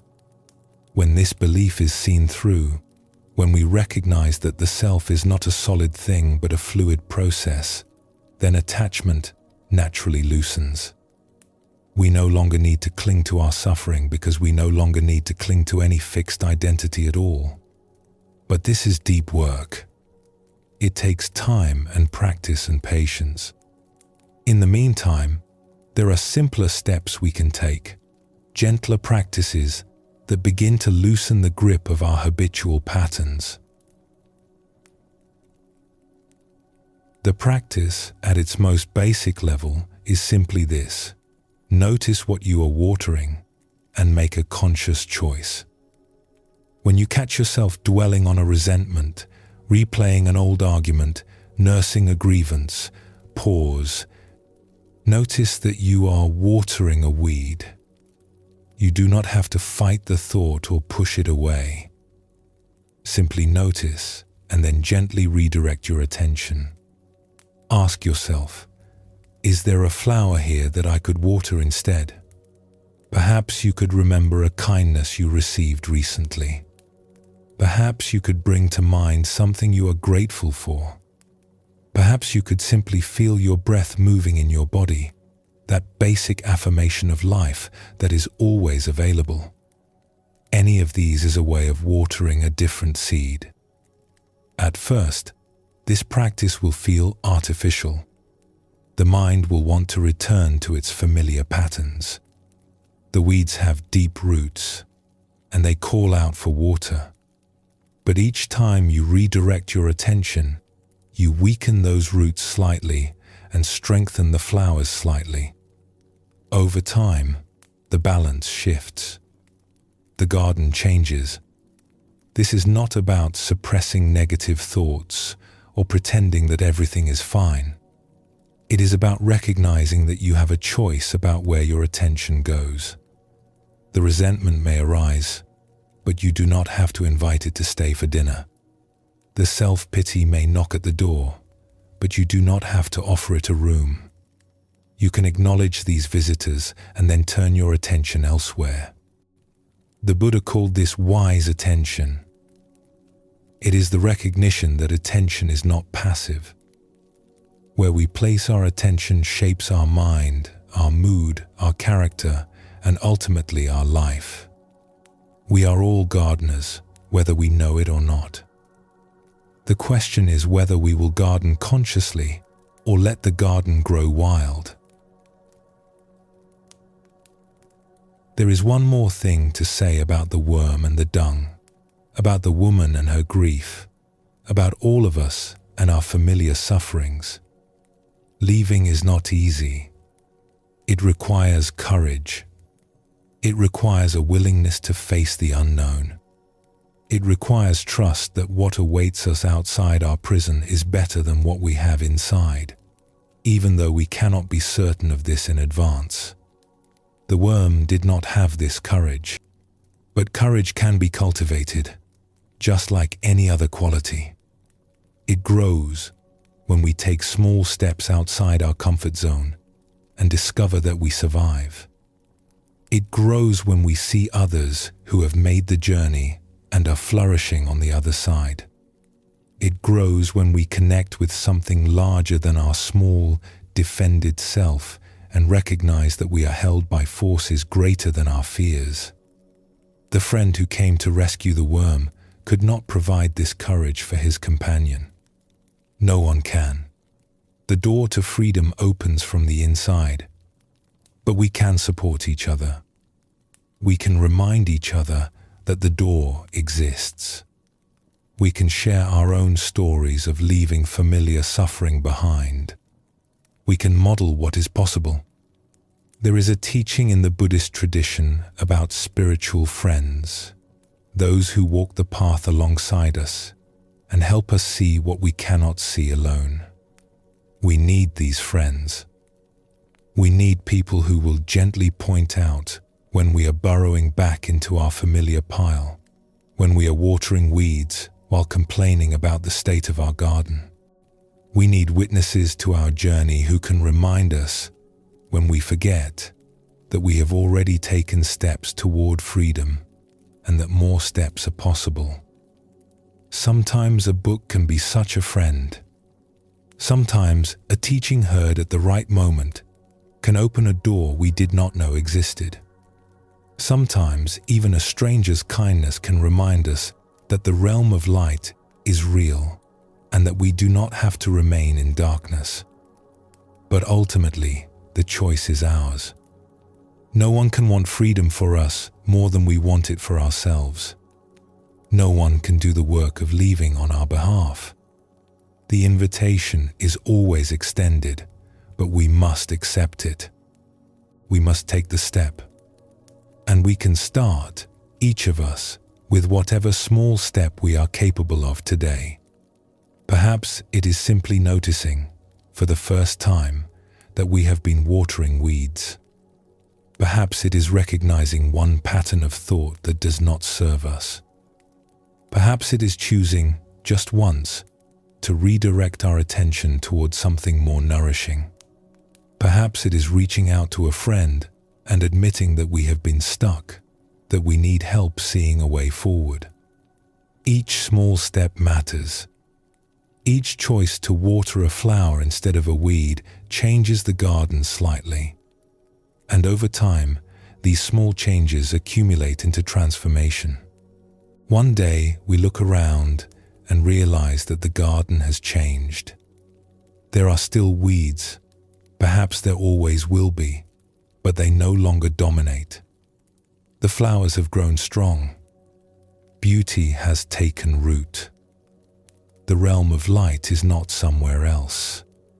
It is not reserved for those who have died and been judged worthy. It is available here, now, in this very life. But we must be willing to leave the pile of dung. We must be willing to let go of what we know in order to discover what we might become. This is the invitation. This is the challenge. This is the path. What will you water today? Take a moment now to rest. Perhaps close your eyes and bring to mind your inner garden. Without judgment, simply notice what has been receiving your attention lately. What seeds have you been watering? And what seeds, perhaps, have been waiting patiently for nourishment that has not yet come? There is no need to change anything right now. Simply notice. Awareness itself is the beginning of change. When you are ready, we will continue together.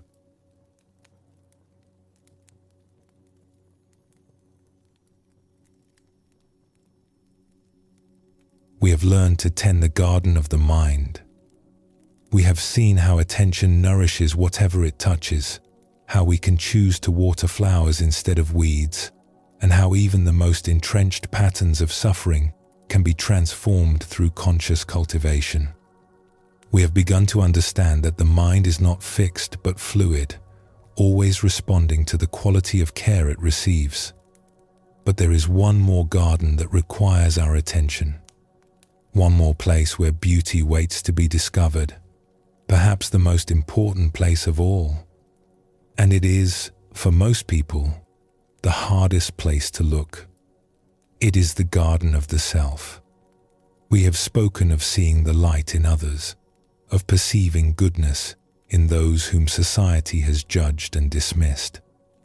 We have acknowledged that this is challenging work, requiring patience and the willingness to look beyond surface appearances.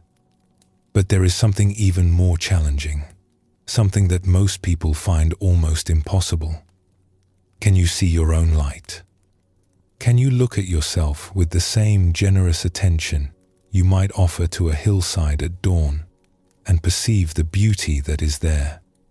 Can you slow down and truly see yourself, allowing the full picture to form, rather than glancing quickly and moving on to criticism?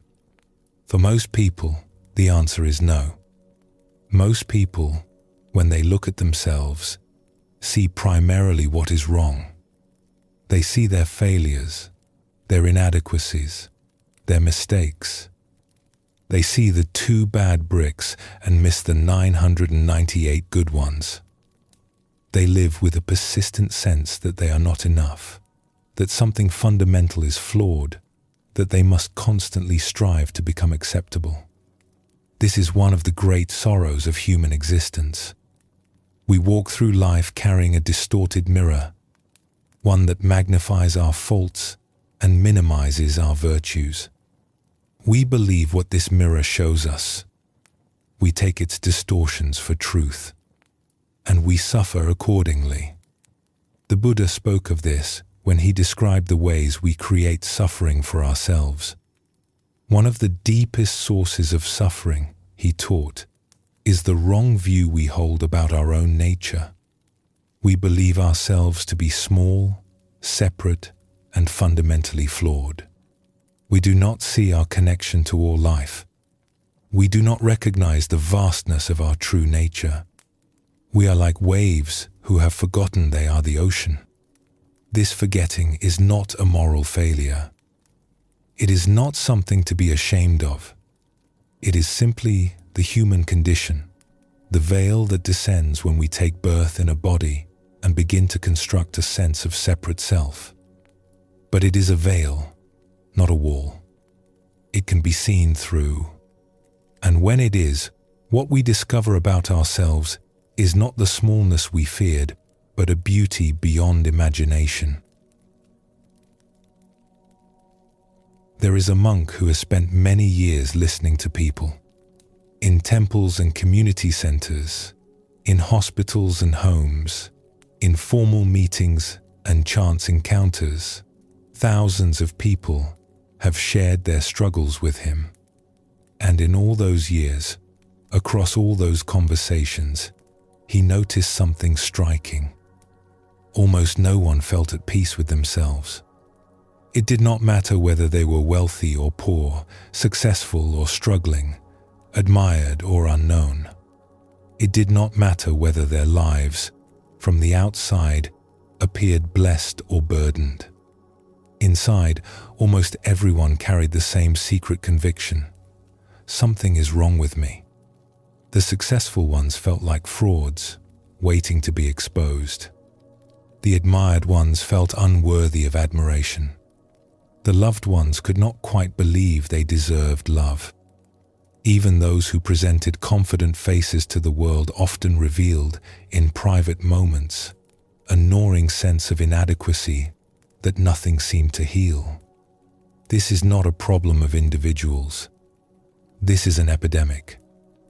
It spans cultures and continents, ages and backgrounds. It affects the young who have not yet had time to fail, and the old who have had decades to accumulate evidence of their worth. It persists despite achievements, despite praise, despite all the external markers of value that our society provides. Where does it come from, this universal wound? How did we all learn to see ourselves so harshly? Part of the answer lies in how we were raised. From our earliest years, most of us were trained to notice our mistakes. When we did something wrong, attention was paid. Adults corrected us, sometimes gently, sometimes not. The message was clear: errors matter. Errors must be identified and fixed. This was meant to help us learn and grow, and in some ways it did. But it also taught us to scan constantly for what was wrong with us, to be hypervigilant about our faults. Meanwhile, when we did something right, the response was often muted. Good behavior was expected, not celebrated. Kindness was normal, not noteworthy. The message, unintentional but powerful, was that our positive qualities were merely baseline, while our negative qualities were significant. We learned to take our goodness for granted and to take our faults seriously. Year after year, this training accumulated. We became experts at self-criticism and amateurs at self-appreciation. We developed an inner voice that could catalogue our failures with precision but stumbled when asked to name our strengths. We built an identity around what was wrong with us and forgot to include what was right.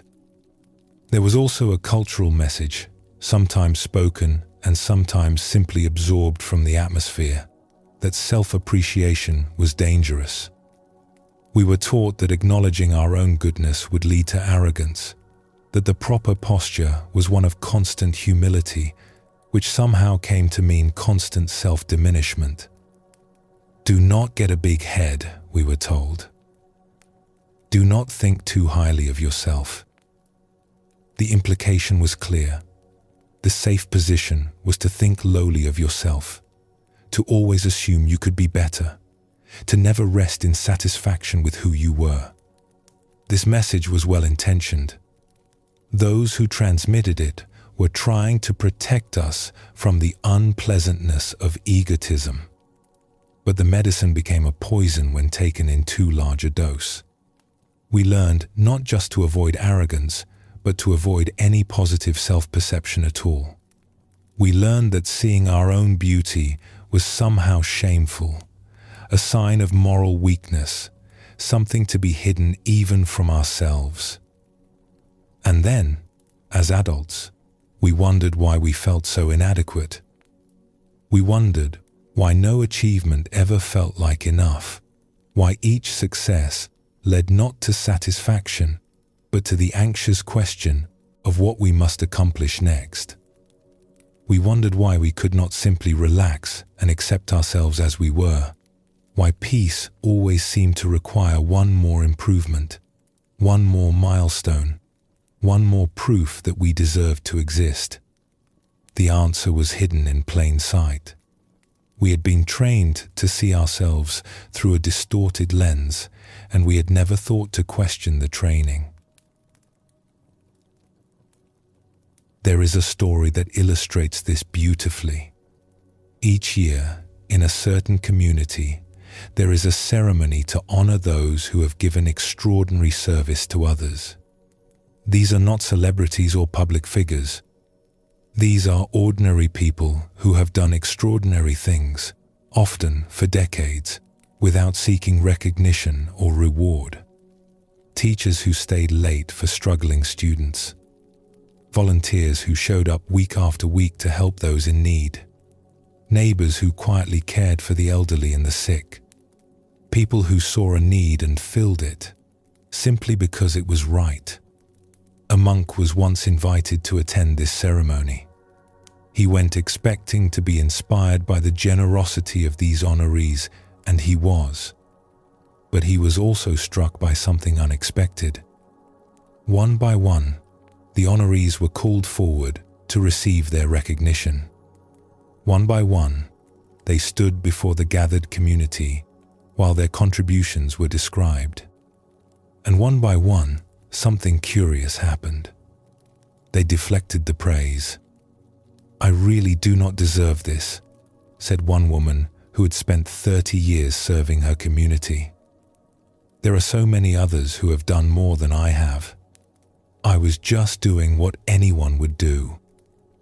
"This is too much," said a man who had helped hundreds of families through difficult times. "I am not special. I just showed up." "I do not know why you are giving this to me," said another, looking uncomfortable. "There are people in my own organization who work harder than I do. They should be standing here, not me." The monk watched this with a mixture of admiration and sadness. These were genuinely humble people. They were not performing modesty for the crowd. They truly could not see their own value.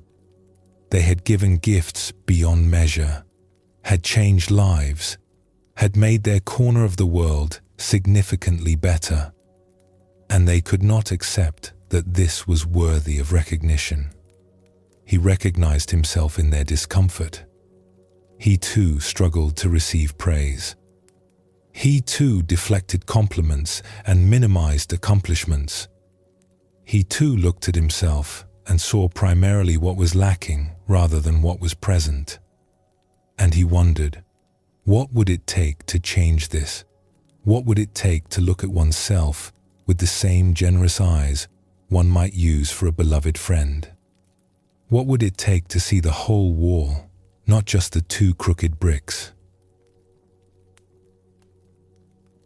There is a fear that keeps many people from acknowledging their own goodness. It is a fear so deep that most people do not even know they have it. But it shapes their self-perception profoundly. The fear is this: if I acknowledge my positive qualities, I will become arrogant. We have all met arrogant people. We know how unpleasant they are, how they dominate conversations and dismiss others, how they seem to believe they are better than everyone around them. We do not want to be like that, and so we hold ourselves in check. We push down any recognition of our own value, lest it grow into the monster of pride. This fear is understandable but misguided. It confuses two very different things. Arrogance does not come from seeing your goodness clearly. Arrogance comes from not seeing it clearly enough. The arrogant person is actually deeply insecure. They boast and preen because they are trying to convince themselves, as much as anyone else, that they have worth. Their inflated self-presentation is a defense against an underlying sense of emptiness. If they truly knew their own value, they would have no need to advertise it. When you genuinely see your own goodness, something very different happens. You do not become puffed up with pride. You become soft with gratitude. You recognize that your positive qualities are not achievements to boast about, but gifts to be thankful for. You see that your capacities arose from countless conditions: the love you received, the teachers who guided you, the opportunities that came your way, the very fact of being born human, with a mind capable of growth. None of this was your doing. All of it was grace. This recognition does not make you feel superior to others. It makes you feel connected to others. If your goodness arose from conditions, then so did theirs. If you have gifts, so do they. The clear seeing of your own value naturally extends to the clear seeing of everyone's value. You become not big-headed but big-hearted. The Buddha taught that genuine self-respect and respect for others arise together. You cannot truly have one without the other. When you see yourself clearly, you see the same nature in everyone. When you honor yourself, you naturally honor all beings. This is not arrogance. This is wisdom. How, then, do we begin to see ourselves more clearly? How do we clean the distorted mirror and perceive what is actually there? One powerful practice is simply to receive praise. This sounds easy, but for most people, it is remarkably difficult. When someone offers a compliment, the habitual response is to deflect it. Oh, it was nothing. Anyone would have done the same. I was just lucky. These responses feel humble, but they are actually a form of rejection. They reject the gift the other person is trying to give. They reject the perception the other person is trying to share. And they reinforce the internal belief that we are not worthy of appreciation. The practice is to receive the compliment fully. When someone says, "You did a wonderful job," the practice is to say, simply, "Thank you." Not to argue, not to minimize, not to redirect the praise elsewhere, just to receive it, like receiving a gift, with gratitude. This feels uncomfortable at first. The inner voice protests. But I did not do a wonderful job. There were so many flaws. They do not know the truth. Let this voice speak and then let it go. You do not have to believe the praise completely. You do not have to suddenly see yourself as perfect. You only have to allow the possibility that someone else sees something in you that you have been unable to see in yourself. Over time, this practice begins to erode the automatic self-rejection. You start to consider that perhaps the people who appreciate you are not deluded. Perhaps they are seeing something real. Perhaps their perception is more accurate than your own harsh self-assessment. And as you open to this possibility, something shifts. The mirror begins to clear. You catch glimpses of yourself that are not dominated by your faults. You begin to see, tentatively at first and then with growing confidence, that you are more than your mistakes, that you have contributed something of value, that you deserve, like everyone else, to be seen with kindness. This practice extends beyond receiving compliments from others. You can also practice giving compliments to yourself. At the end of each day, you might recall one thing you did well. Just one thing. Not to build your ego, not to compare yourself favorably to others, but simply to balance the ledger. Your mind has likely spent the day noticing your shortcomings. Now, consciously, deliberately, notice something you did right. Perhaps you were patient with someone who tested your patience. Perhaps you completed a task you had been avoiding. Perhaps you simply got through a difficult day without making things worse. Whatever it was, acknowledge it. Let yourself feel, just for a moment, that you did something well. This small practice, repeated daily, begins to rewire the habit of self-perception.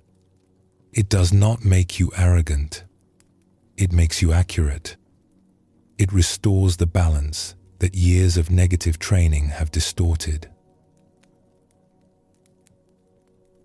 Imagine, for a moment, that you could see yourself through the eyes of someone who truly loves you. Not someone who is blind to your faults, but someone who sees your faults and loves you anyway. Someone who knows your struggles, your failures, your secret shames, and still perceives something beautiful in you. What would you see through those eyes?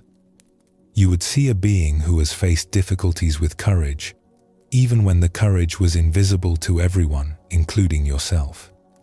You would see someone who has gotten back up after being knocked down, who has continued to try when trying was hard, who has not given up on life, even when life gave ample reasons for despair. You would see a being capable of love. You would see the times you reached out to others, the kindnesses you offered without expectation of return, the moments when you chose compassion over indifference. You would see how these moments affected others, rippling outward in ways you never tracked, touching lives you never knew. You would see a being of tremendous sensitivity. You would see how deeply you feel, how much you care, how the suffering of others moves you. You would see that the very vulnerability that sometimes feels like weakness is actually a form of openness to life, a willingness to be touched by the world. You would see a being on a journey, not a finished product, not a perfect specimen, but a work in progress. You would see the growth that has already happened and the growth that is still possible. You would see that your mistakes, rather than defining you, have been teachers. That your failures, rather than proving your unworthiness, have carved out space for wisdom. You would see your sincerity. However imperfectly you have lived, you have tried. You have wanted to do well, to be good, to contribute something meaningful. This wanting itself is beautiful. It is the seed of all virtue, the root of all growth. Even when you have fallen short, the aspiration remained. Even in your darkest moments, some part of you was reaching toward the light. You would see your resilience. Life has challenged you in ways that others may never know. You have faced fears, weathered losses, endured disappointments, and you are still here, still reading, still seeking, still open to the possibility of change. This persistence is not nothing. It is everything. It is the quiet heroism of continuing when continuing is hard. This is what those who love you see. This is what you would see if the mirror were clean. Not a flawless being, but a beautiful one. Not someone without faults, but someone whose faults are held in a larger context of goodness. Not an arrival, but a journey worth taking. The Buddha taught many forms of compassion. Compassion for those who suffer. Compassion for those who cause harm out of their own confusion. Compassion for all beings without exception. But perhaps the most difficult form of compassion is the one we are discussing now, compassion for oneself.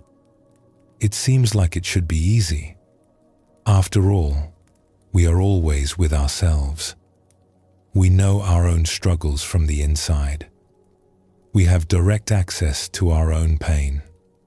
But somehow, for most people, self-compassion is harder than compassion for others. We can look at a friend who has made a mistake and feel tenderness for their struggle. We can see how they were doing their best with the understanding they had. We can forgive them easily and encourage them to forgive themselves. But when we make the same mistake, the tenderness evaporates. We judge ourselves harshly, hold ourselves to impossible standards, and refuse ourselves the forgiveness we would offer anyone else. This is a strange cruelty, one we inflict on ourselves, without thinking. And it does not help. It does not make us better people. It does not motivate us to improve. It only adds suffering to suffering, piling shame on top of whatever original pain we experienced. The practice of self-compassion is the practice of offering yourself the same kindness you would offer a good friend.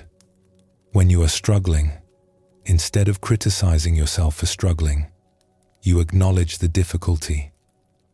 This is hard. This is a moment of suffering. When you make a mistake, instead of attacking yourself for making it, you recognize your humanity. Everyone makes mistakes. This is part of being human. When you fall short of your own standards, instead of concluding that you are worthless, you encourage yourself to try again. I am doing my best. I can learn from this. These simple phrases, spoken silently to yourself in moments of difficulty, begin to change the inner landscape. They water the flowers of self-acceptance instead of the weeds of self-hatred. They clean the mirror, slowly, one moment at a time. There is a traditional meditation practice in which you extend wishes of well-being to yourself and others. It begins with yourself. May I be happy. May I be healthy. May I be at peace. Only after generating genuine goodwill toward yourself do you extend it outward to others. This sequence is deliberate. It recognizes that self-compassion is the foundation from which compassion for others naturally flows.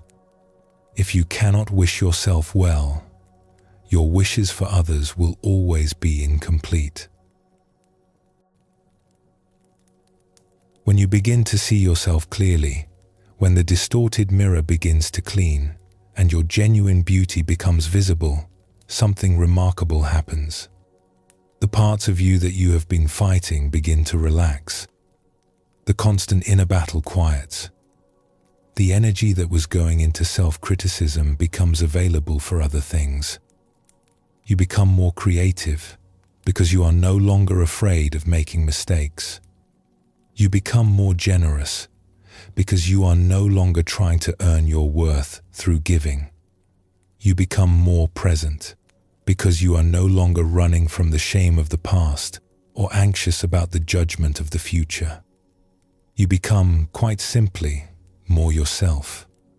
There is a lightness that comes with self-acceptance, a humor about your own foibles, a gentleness with your own struggles. You can acknowledge that you are a work in progress without feeling that this diminishes your value. You can see your faults clearly without being devastated by them. You can hold the fullness of who you are, the light and the shadow together, with equanimity and even with love. This is what the Buddha called liberation. Not an escape from life, but a full arrival in it. Not the destruction of the self, but the releasing of the false self that was constructed from misperception. When you stop believing you are small and flawed, you discover what you always were, vast, luminous, and free. This discovery does not happen all at once. It unfolds gradually, like a flower opening. There are setbacks and reversals. Old habits of self-criticism reassert themselves. The distorted mirror sometimes seems as powerful as ever. But the direction is clear, and each moment of genuine self-seeing strengthens the capacity for more. The ancient teachers compared this process to polishing a mirror that has been covered with dust. Each moment of clear seeing is like a stroke of the cloth, removing a bit of the accumulated obscuration. At first, the results seem negligible. The dust is thick, and the mirror remains clouded. But with persistence, with patient repetition, the mirror gradually clears. And one day, looking into it, you see not a distorted image, but your true face. The journey is not about becoming something you are not. It is about uncovering what you have always been. The beauty was never absent. It was only obscured, like the sun behind clouds. The practice is simply to let the clouds part, again and again, until the sun becomes undeniable. You are not here to prove your worth. Your worth is not in question. You are not here to earn the right to exist. That right was given with your first breath.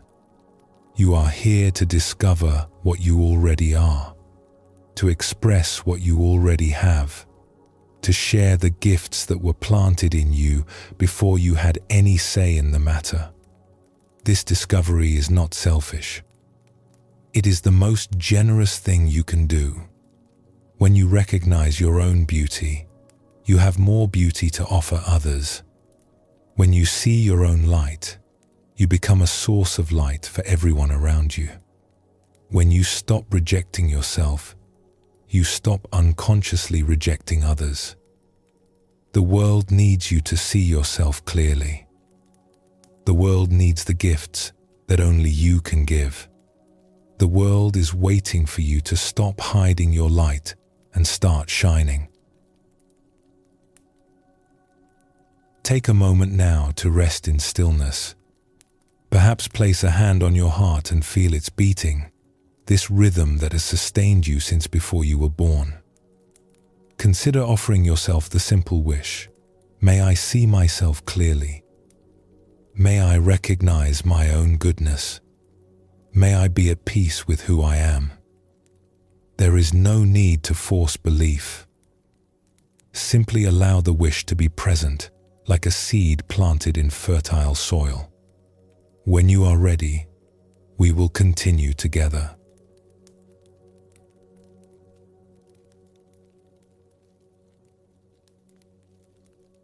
We have traveled far together. We have learned to see beauty in landscapes and richness in our senses. We have discovered how to perceive the light in others and, most challengingly, in ourselves. We have understood that the mind is a garden and that what we water grows. We have begun the practice of tending that garden with wisdom and care. But there is one more teaching to explore. One more truth that must be understood if we are to navigate life with genuine peace. It is the truth about winter. There are times in every life when everything seems to die. Times when loss accumulates beyond bearing. Times when the things we counted on crumble, when the people we loved leave or are taken, when the plans we made dissolve into nothing. Times when we look around and see only barrenness, only cold, only the skeleton shapes of trees that once held leaves. These winters come to everyone. They may wear different faces. For some, it is the death of a loved one. For others, the end of a relationship, the loss of health, the collapse of a career. For still others, it is a more subtle winter, a gradual dimming of hope, a slow erosion of meaning, a creeping sense that life has become grey and will never again hold color. When we are in such winters, it can feel as though spring will never come. The cold is so pervasive, the landscape so bleak, that we cannot imagine warmth returning. We forget that we have seen seasons change before. We forget that winter is not permanent. We know, intellectually, that spring always follows winter, but the knowledge feels abstract and unhelpful. The winter we are in right now seems different. This winter, we fear, may last forever. This is where the deepest practice of stillness becomes essential. Not as an escape from winter, not as a denial of the cold, but as a way of seeing what winter truly is and what it contains. There is a memory that returns to some who grew up in places where winters were harsh. The memory of walking through a forest in the depths of the cold season. Snow covered everything. The trees were bare, their branches like black lines drawn against a grey sky. No birds sang, No insects hummed. The streams were frozen. The ground was hard, and the whole world seemed to have stopped. To a child walking through such a forest, it could seem as though everything had died, as though life itself had withdrawn from the world, leaving only this cold, silent emptiness. The forest that had been so full of color and movement in summer was now a place of stillness and apparent death. But a wise adult walking alongside that child might pause and point to something. Beneath the snow, they might say, the ground is not empty. It is full of seeds. Millions upon millions of seeds, fallen from trees and flowers, carried by wind and water, buried now beneath the white blanket. These seeds are not dead. They are sleeping. They are waiting. And it is not only seeds. Beneath the frozen soil, roots are resting. The same roots that fed the flowers of spring and the leaves of summer are still there, alive, conserving their energy for the season of growth that will surely come. In hollow trees and underground burrows, animals are sleeping too, their bodies slowed to almost nothing, dreaming whatever animals dream until warmth returns. The forest that seems dead is actually full of life. It is life in a different form, life in waiting, life in potential. The winter is not an ending. It is a pause, a gathering of strength, a preparation for what is to come. This is true of forests, and it is true of lives. The Buddha taught extensively about impermanence. All conditioned things arise and pass away, he said. Nothing that has a beginning can avoid having an end. This teaching is sometimes heard as pessimistic, as though it were saying that everything good will be taken from us, that attachment to anything is foolish because loss is inevitable. But there is another way to hear this teaching. If all things pass away, then winters pass away too. If nothing is permanent, then suffering is not permanent either. The very impermanence that takes our joys also takes our sorrows. The same turning wheel that carries us into darkness carries us out again. This is the wisdom of cycles. Day follows, night follows day. Summer follows, winter follows summer. Birth follows, death follows birth. Nothing remains stuck forever. Nothing is truly static, no matter how frozen it appears. The wheel is always turning, even when we cannot perceive its movement. The ancient teachers understood this deeply.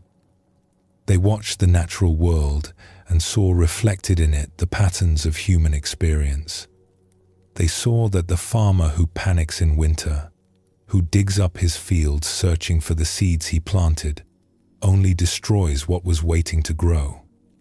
They saw that the one who trusts the cycle, who allows winter its time and tends the soil when spring arrives, reaps abundant harvests. They taught that our minds work the same way.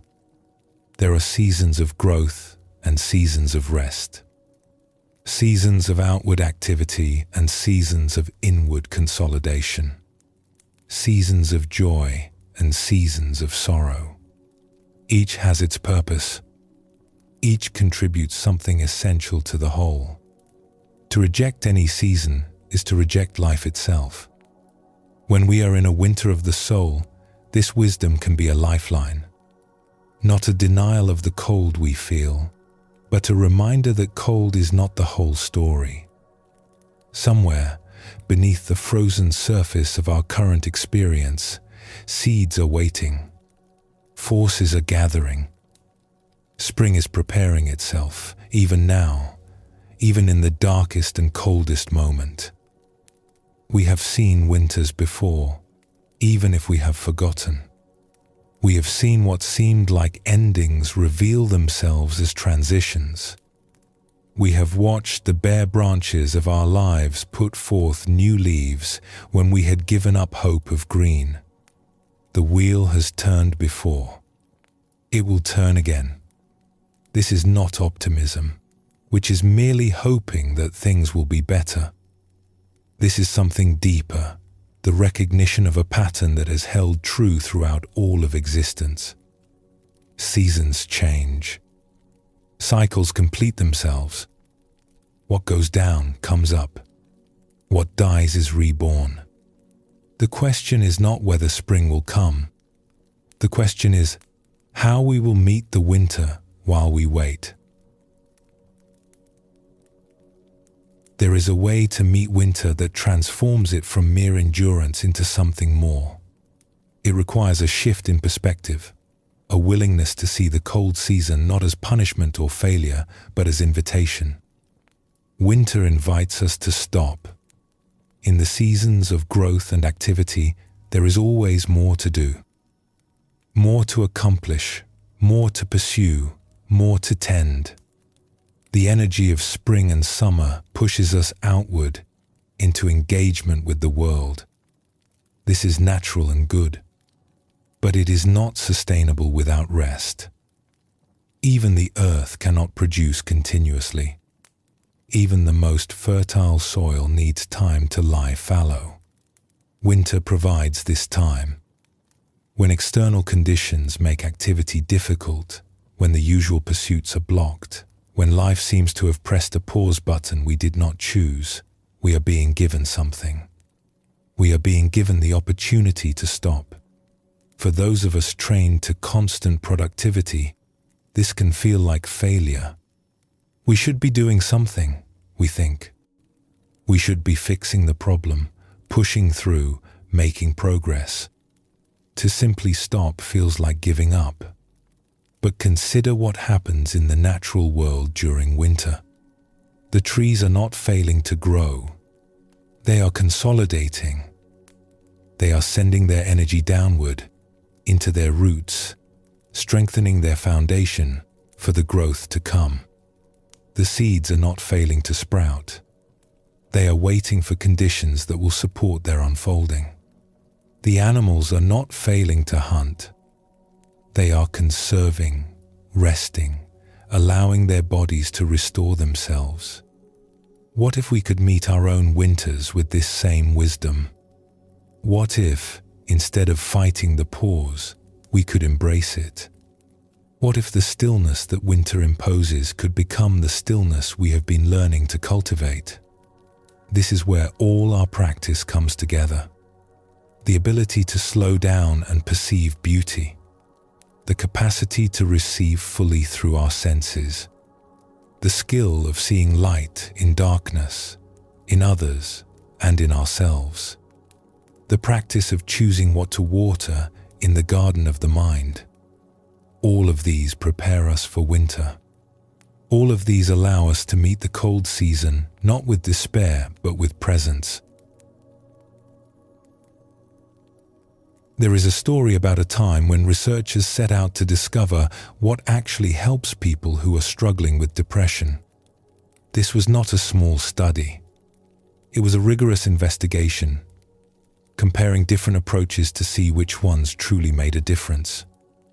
They looked at medication, the pills that millions of people take to alter their brain chemistry and lift their mood. They looked at various forms of therapy, the conversations with trained professionals designed to change thought patterns and behaviors. And they looked at meditation, the simple practice of sitting still and attending to the present moment. What they found surprised many people, though it would not have surprised the ancient teachers. Meditation was more effective than medication, more effective than therapy. The simple act of being still, of training the mind to rest in the present moment, produced better outcomes than the sophisticated interventions of modern medicine and psychology. This does not mean that medication and therapy are worthless. For some people, in some circumstances, they are essential and life-saving. But it does mean that we have underestimated something. We have underestimated the power that lies in stillness itself. When you meditate, you are not doing nothing. You are doing something profound.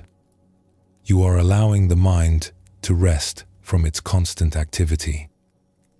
You are giving the nervous system a chance to down-regulate, to release the chronic tension of always being on alert. You are creating conditions in which the body can heal itself, in which the mind can sort through accumulated experience, in which wisdom can arise from the depths.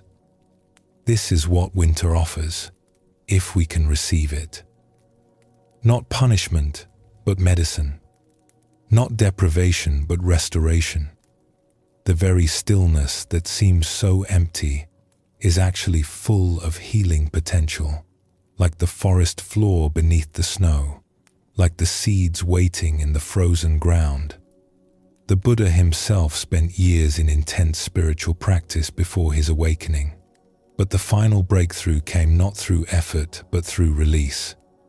He sat beneath a tree and simply stopped striving. He allowed his mind to settle, to become still, to rest in its natural state. And in that stillness, wisdom arose. In that stopping, he saw the truth of existence clearly for the first time. This pattern repeats itself throughout the contemplative traditions. The mystics of all faiths report that their deepest insights came not through thinking harder, but through thinking less. Not through doing more, but through finally allowing themselves to stop. The silence they entered was not empty. It was full, overflowing, pregnant with revelation. We do not need to become mystics to benefit from this principle. We do not need to sit in meditation for years, though such practice is valuable. We only need to recognize that stillness is not the absence of something. It is the presence of something. Something we desperately need and rarely receive. When life forces us to stop, when winter makes our usual activities impossible, we are being given a gift. It may not feel like a gift. It may feel like loss, like failure, like the cruelty of circumstances. But if we can shift our perception, if we can see the invitation hidden in the deprivation, everything changes. The winter that seemed to be taking something from us is actually offering something precious. It is offering us ourselves.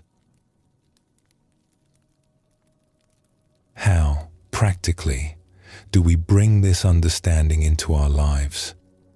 How do we transform winter from something to be endured into something to be embraced? The first step is simply to stop fighting. When winter comes, when loss or difficulty or depression descends, our instinct is often to resist. We try to push through, to maintain our normal pace, to pretend that nothing has changed. This resistance exhausts us. It adds the suffering of struggle to the suffering of circumstance. Instead, we can acknowledge what is happening. We can say, to ourselves, and perhaps to trusted others, this is a winter. I am in a cold season. Things are difficult right now. This acknowledgement is not defeat. It is honesty. And from honesty, wise action becomes possible. The second step is to turn inward. Winter is a time for inner work. When external conditions do not support outward activity, we can direct our attention to the interior landscape. We can meditate more. We can reflect on our lives, on what matters, on what we want to carry forward and what we are ready to release. We can tend the roots of our being, even when no leaves are visible. The third step is to trust the cycle. This is perhaps the hardest, because when we are in winter, spring seems impossible. But we can remind ourselves of what we know. We can recall previous winters that ended, previous springs that came. We can hold the truth of impermanence not as a threat but as a promise. This too shall pass. This always passes. The wheel is always turning. The fourth step is to look for the hidden life. Even in the coldest winter, there are signs of what is waiting to emerge. Small moments of peace in the midst of difficulty. Unexpected kindnesses from others. Glimmers of insight that arise in the stillness. These are the seeds beneath the snow. They are evidence that life has not abandoned us, that spring is already preparing itself, that the frozen ground will one day soften and new growth will push through. There is a practice that can help with this. Each day, no matter how dark the winter, look for one small sign of life. It might be a moment of genuine connection with another person. It might be a memory that brings a faint smile. It might be the simple pleasure of warmth on a cold day, of food when hungry, of rest when tired. These small things are not trivial. They are evidence of spring. They are proof that life continues, that goodness persists, that not everything has frozen. When we deliberately look for these signs, we begin to find them everywhere. Not because we are fooling ourselves, not because we are denying the reality of winter, but because they were always there and we were simply too lost in our suffering to notice. The practice of looking for hidden life trains the mind in a different direction. It waters different seeds. It prepares us to recognize spring when it finally arrives in full force. There is a moment in late winter, for those who live in places where seasons change dramatically, when something shifts. The days begin to lengthen, almost imperceptibly at first. The light changes quality, becoming slightly warmer. The snow, so solid and permanent seeming, develops a different texture, a hint of softness at the edges. Nothing has bloomed yet. The trees are still bare. The ground is still cold. To a casual observer, winter is still fully in force. But those who are paying attention can sense something. A quickening, a stirring, life beginning to wake from its long sleep. This moment comes in the winters of our lives as well. Before the obvious signs of spring, before the new opportunities or relationships or sources of meaning become visible, there is this subtle shift, a lightening of the inner atmosphere, a loosening of the grip of despair, a whisper of possibility where before there was only resignation. These first hints of spring are easy to miss. They are quiet. They do not announce themselves. If we are still fighting winter, still resisting the cold, still lost in our stories of endless suffering, we will not notice them. But if we have learned to be still, to pay attention, to perceive what is subtle and easily overlooked, we will feel them. And that feeling can sustain us through the final stretches of cold. The Buddha taught that suffering has an end. This was not merely a hope he offered to comfort his followers. It was a truth he had verified through his own experience, and that countless practitioners have verified since. Suffering arises from causes. When the causes are addressed, the suffering ceases. This is not theory. This is the nature of things. The winters of our lives have ends. The springs that follow them are real. Not metaphorical springs, not consolation prizes, but genuine renewals of life and hope and possibility. We cannot always see them coming. We cannot force them to arrive on our schedule. But we can trust that they are on their way, because they always have been, because this is how existence works. We have come to the end of our journey together. though of course the true journey continues for as long as we live. Let us pause here and gather what we have learned. We began with a question: how does one cultivate a positive mind? Not through force, we discovered, not through demanding that we feel what we do not feel, but through stillness, through slowing down enough to perceive what is actually here. We learned that beauty is everywhere, hidden in plain sight, waiting for eyes that have time to see it.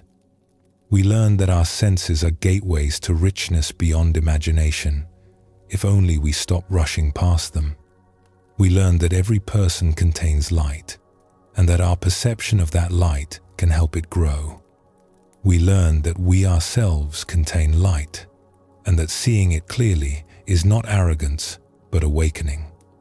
We learned that the mind is a garden, shaped by where we place our attention. We learned that we can choose what to water, and that this choice, made again and again, transforms who we become. We learned that even our familiar sufferings are not prisons unless we refuse to leave them. And now we have learned about winter. We have learned that the cold seasons of life are not punishments or endings, but pauses and preparations. We have learned that beneath the frozen surface, life is waiting. We have learned that spring always comes, because this is the nature of cycles, because impermanence is not only loss, but also renewal. All of these teachings point to the same truth.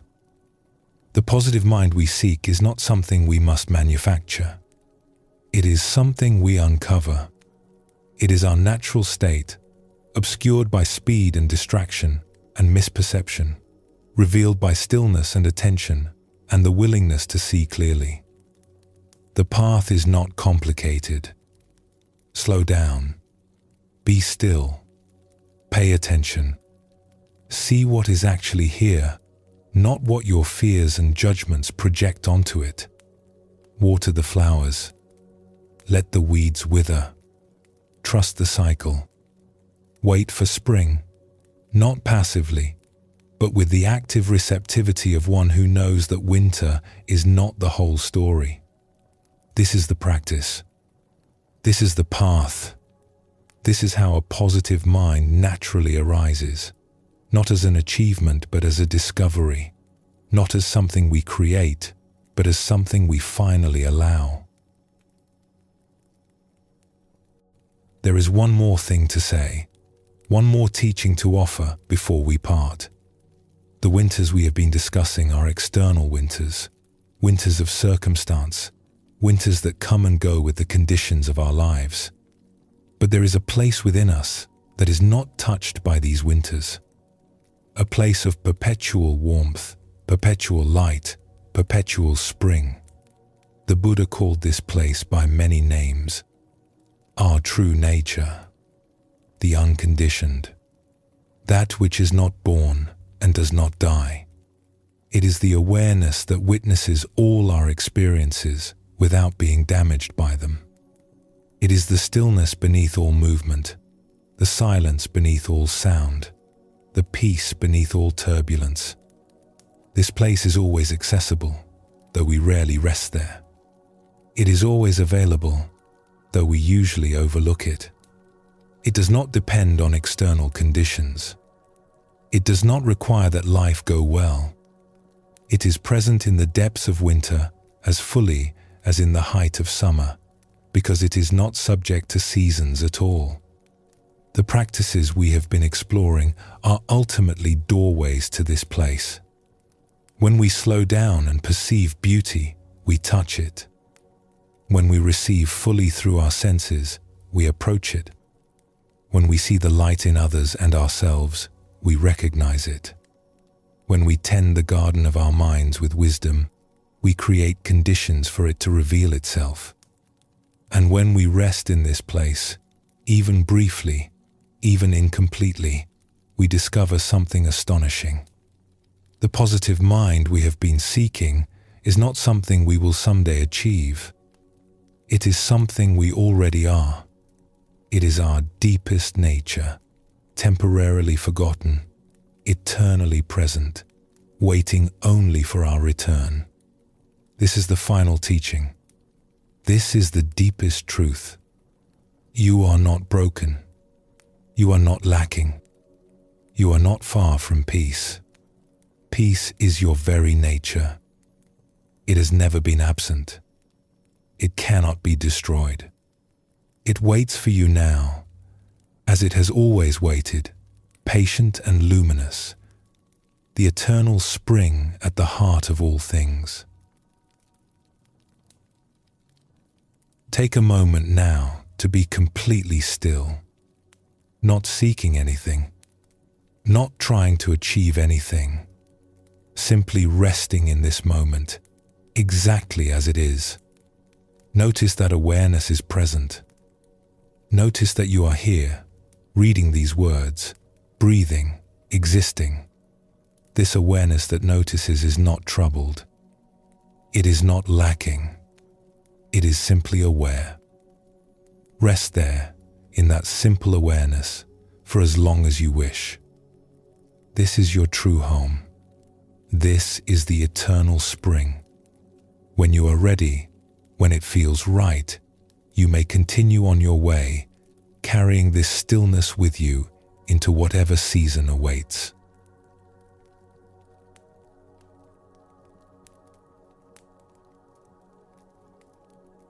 We began with a frustration that nearly everyone has known.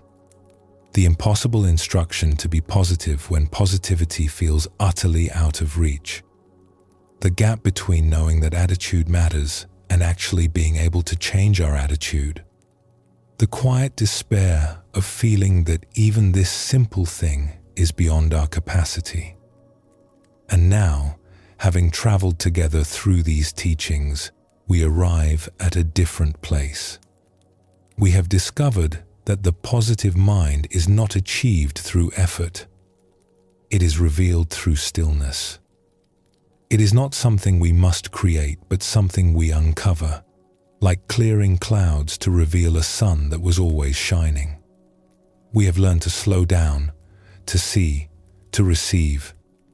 We have learned to perceive beauty in unexpected places and light in the most shadowed corners. We have learned that we ourselves are worthy of the same gentle seeing we offer to others. We have learned to tend the garden of our minds, to trust the turning of seasons, to wait for spring with patient confidence. None of this requires special circumstances. None of this depends on life going well. The practices we have explored are available in every moment, in every situation, in the midst of the busiest day and the darkest night. Stillness is always accessible. Attention can always be redirected. The choice of what to water is always ours. So we end where we began, but transformed by the journey. The instruction to be positive no longer frustrates us because we now know the path. We know that we need not force anything. We need only slow down, pay attention, and allow our natural state to emerge. Sleep well, and thank you for joining us here at Sleepy Monk.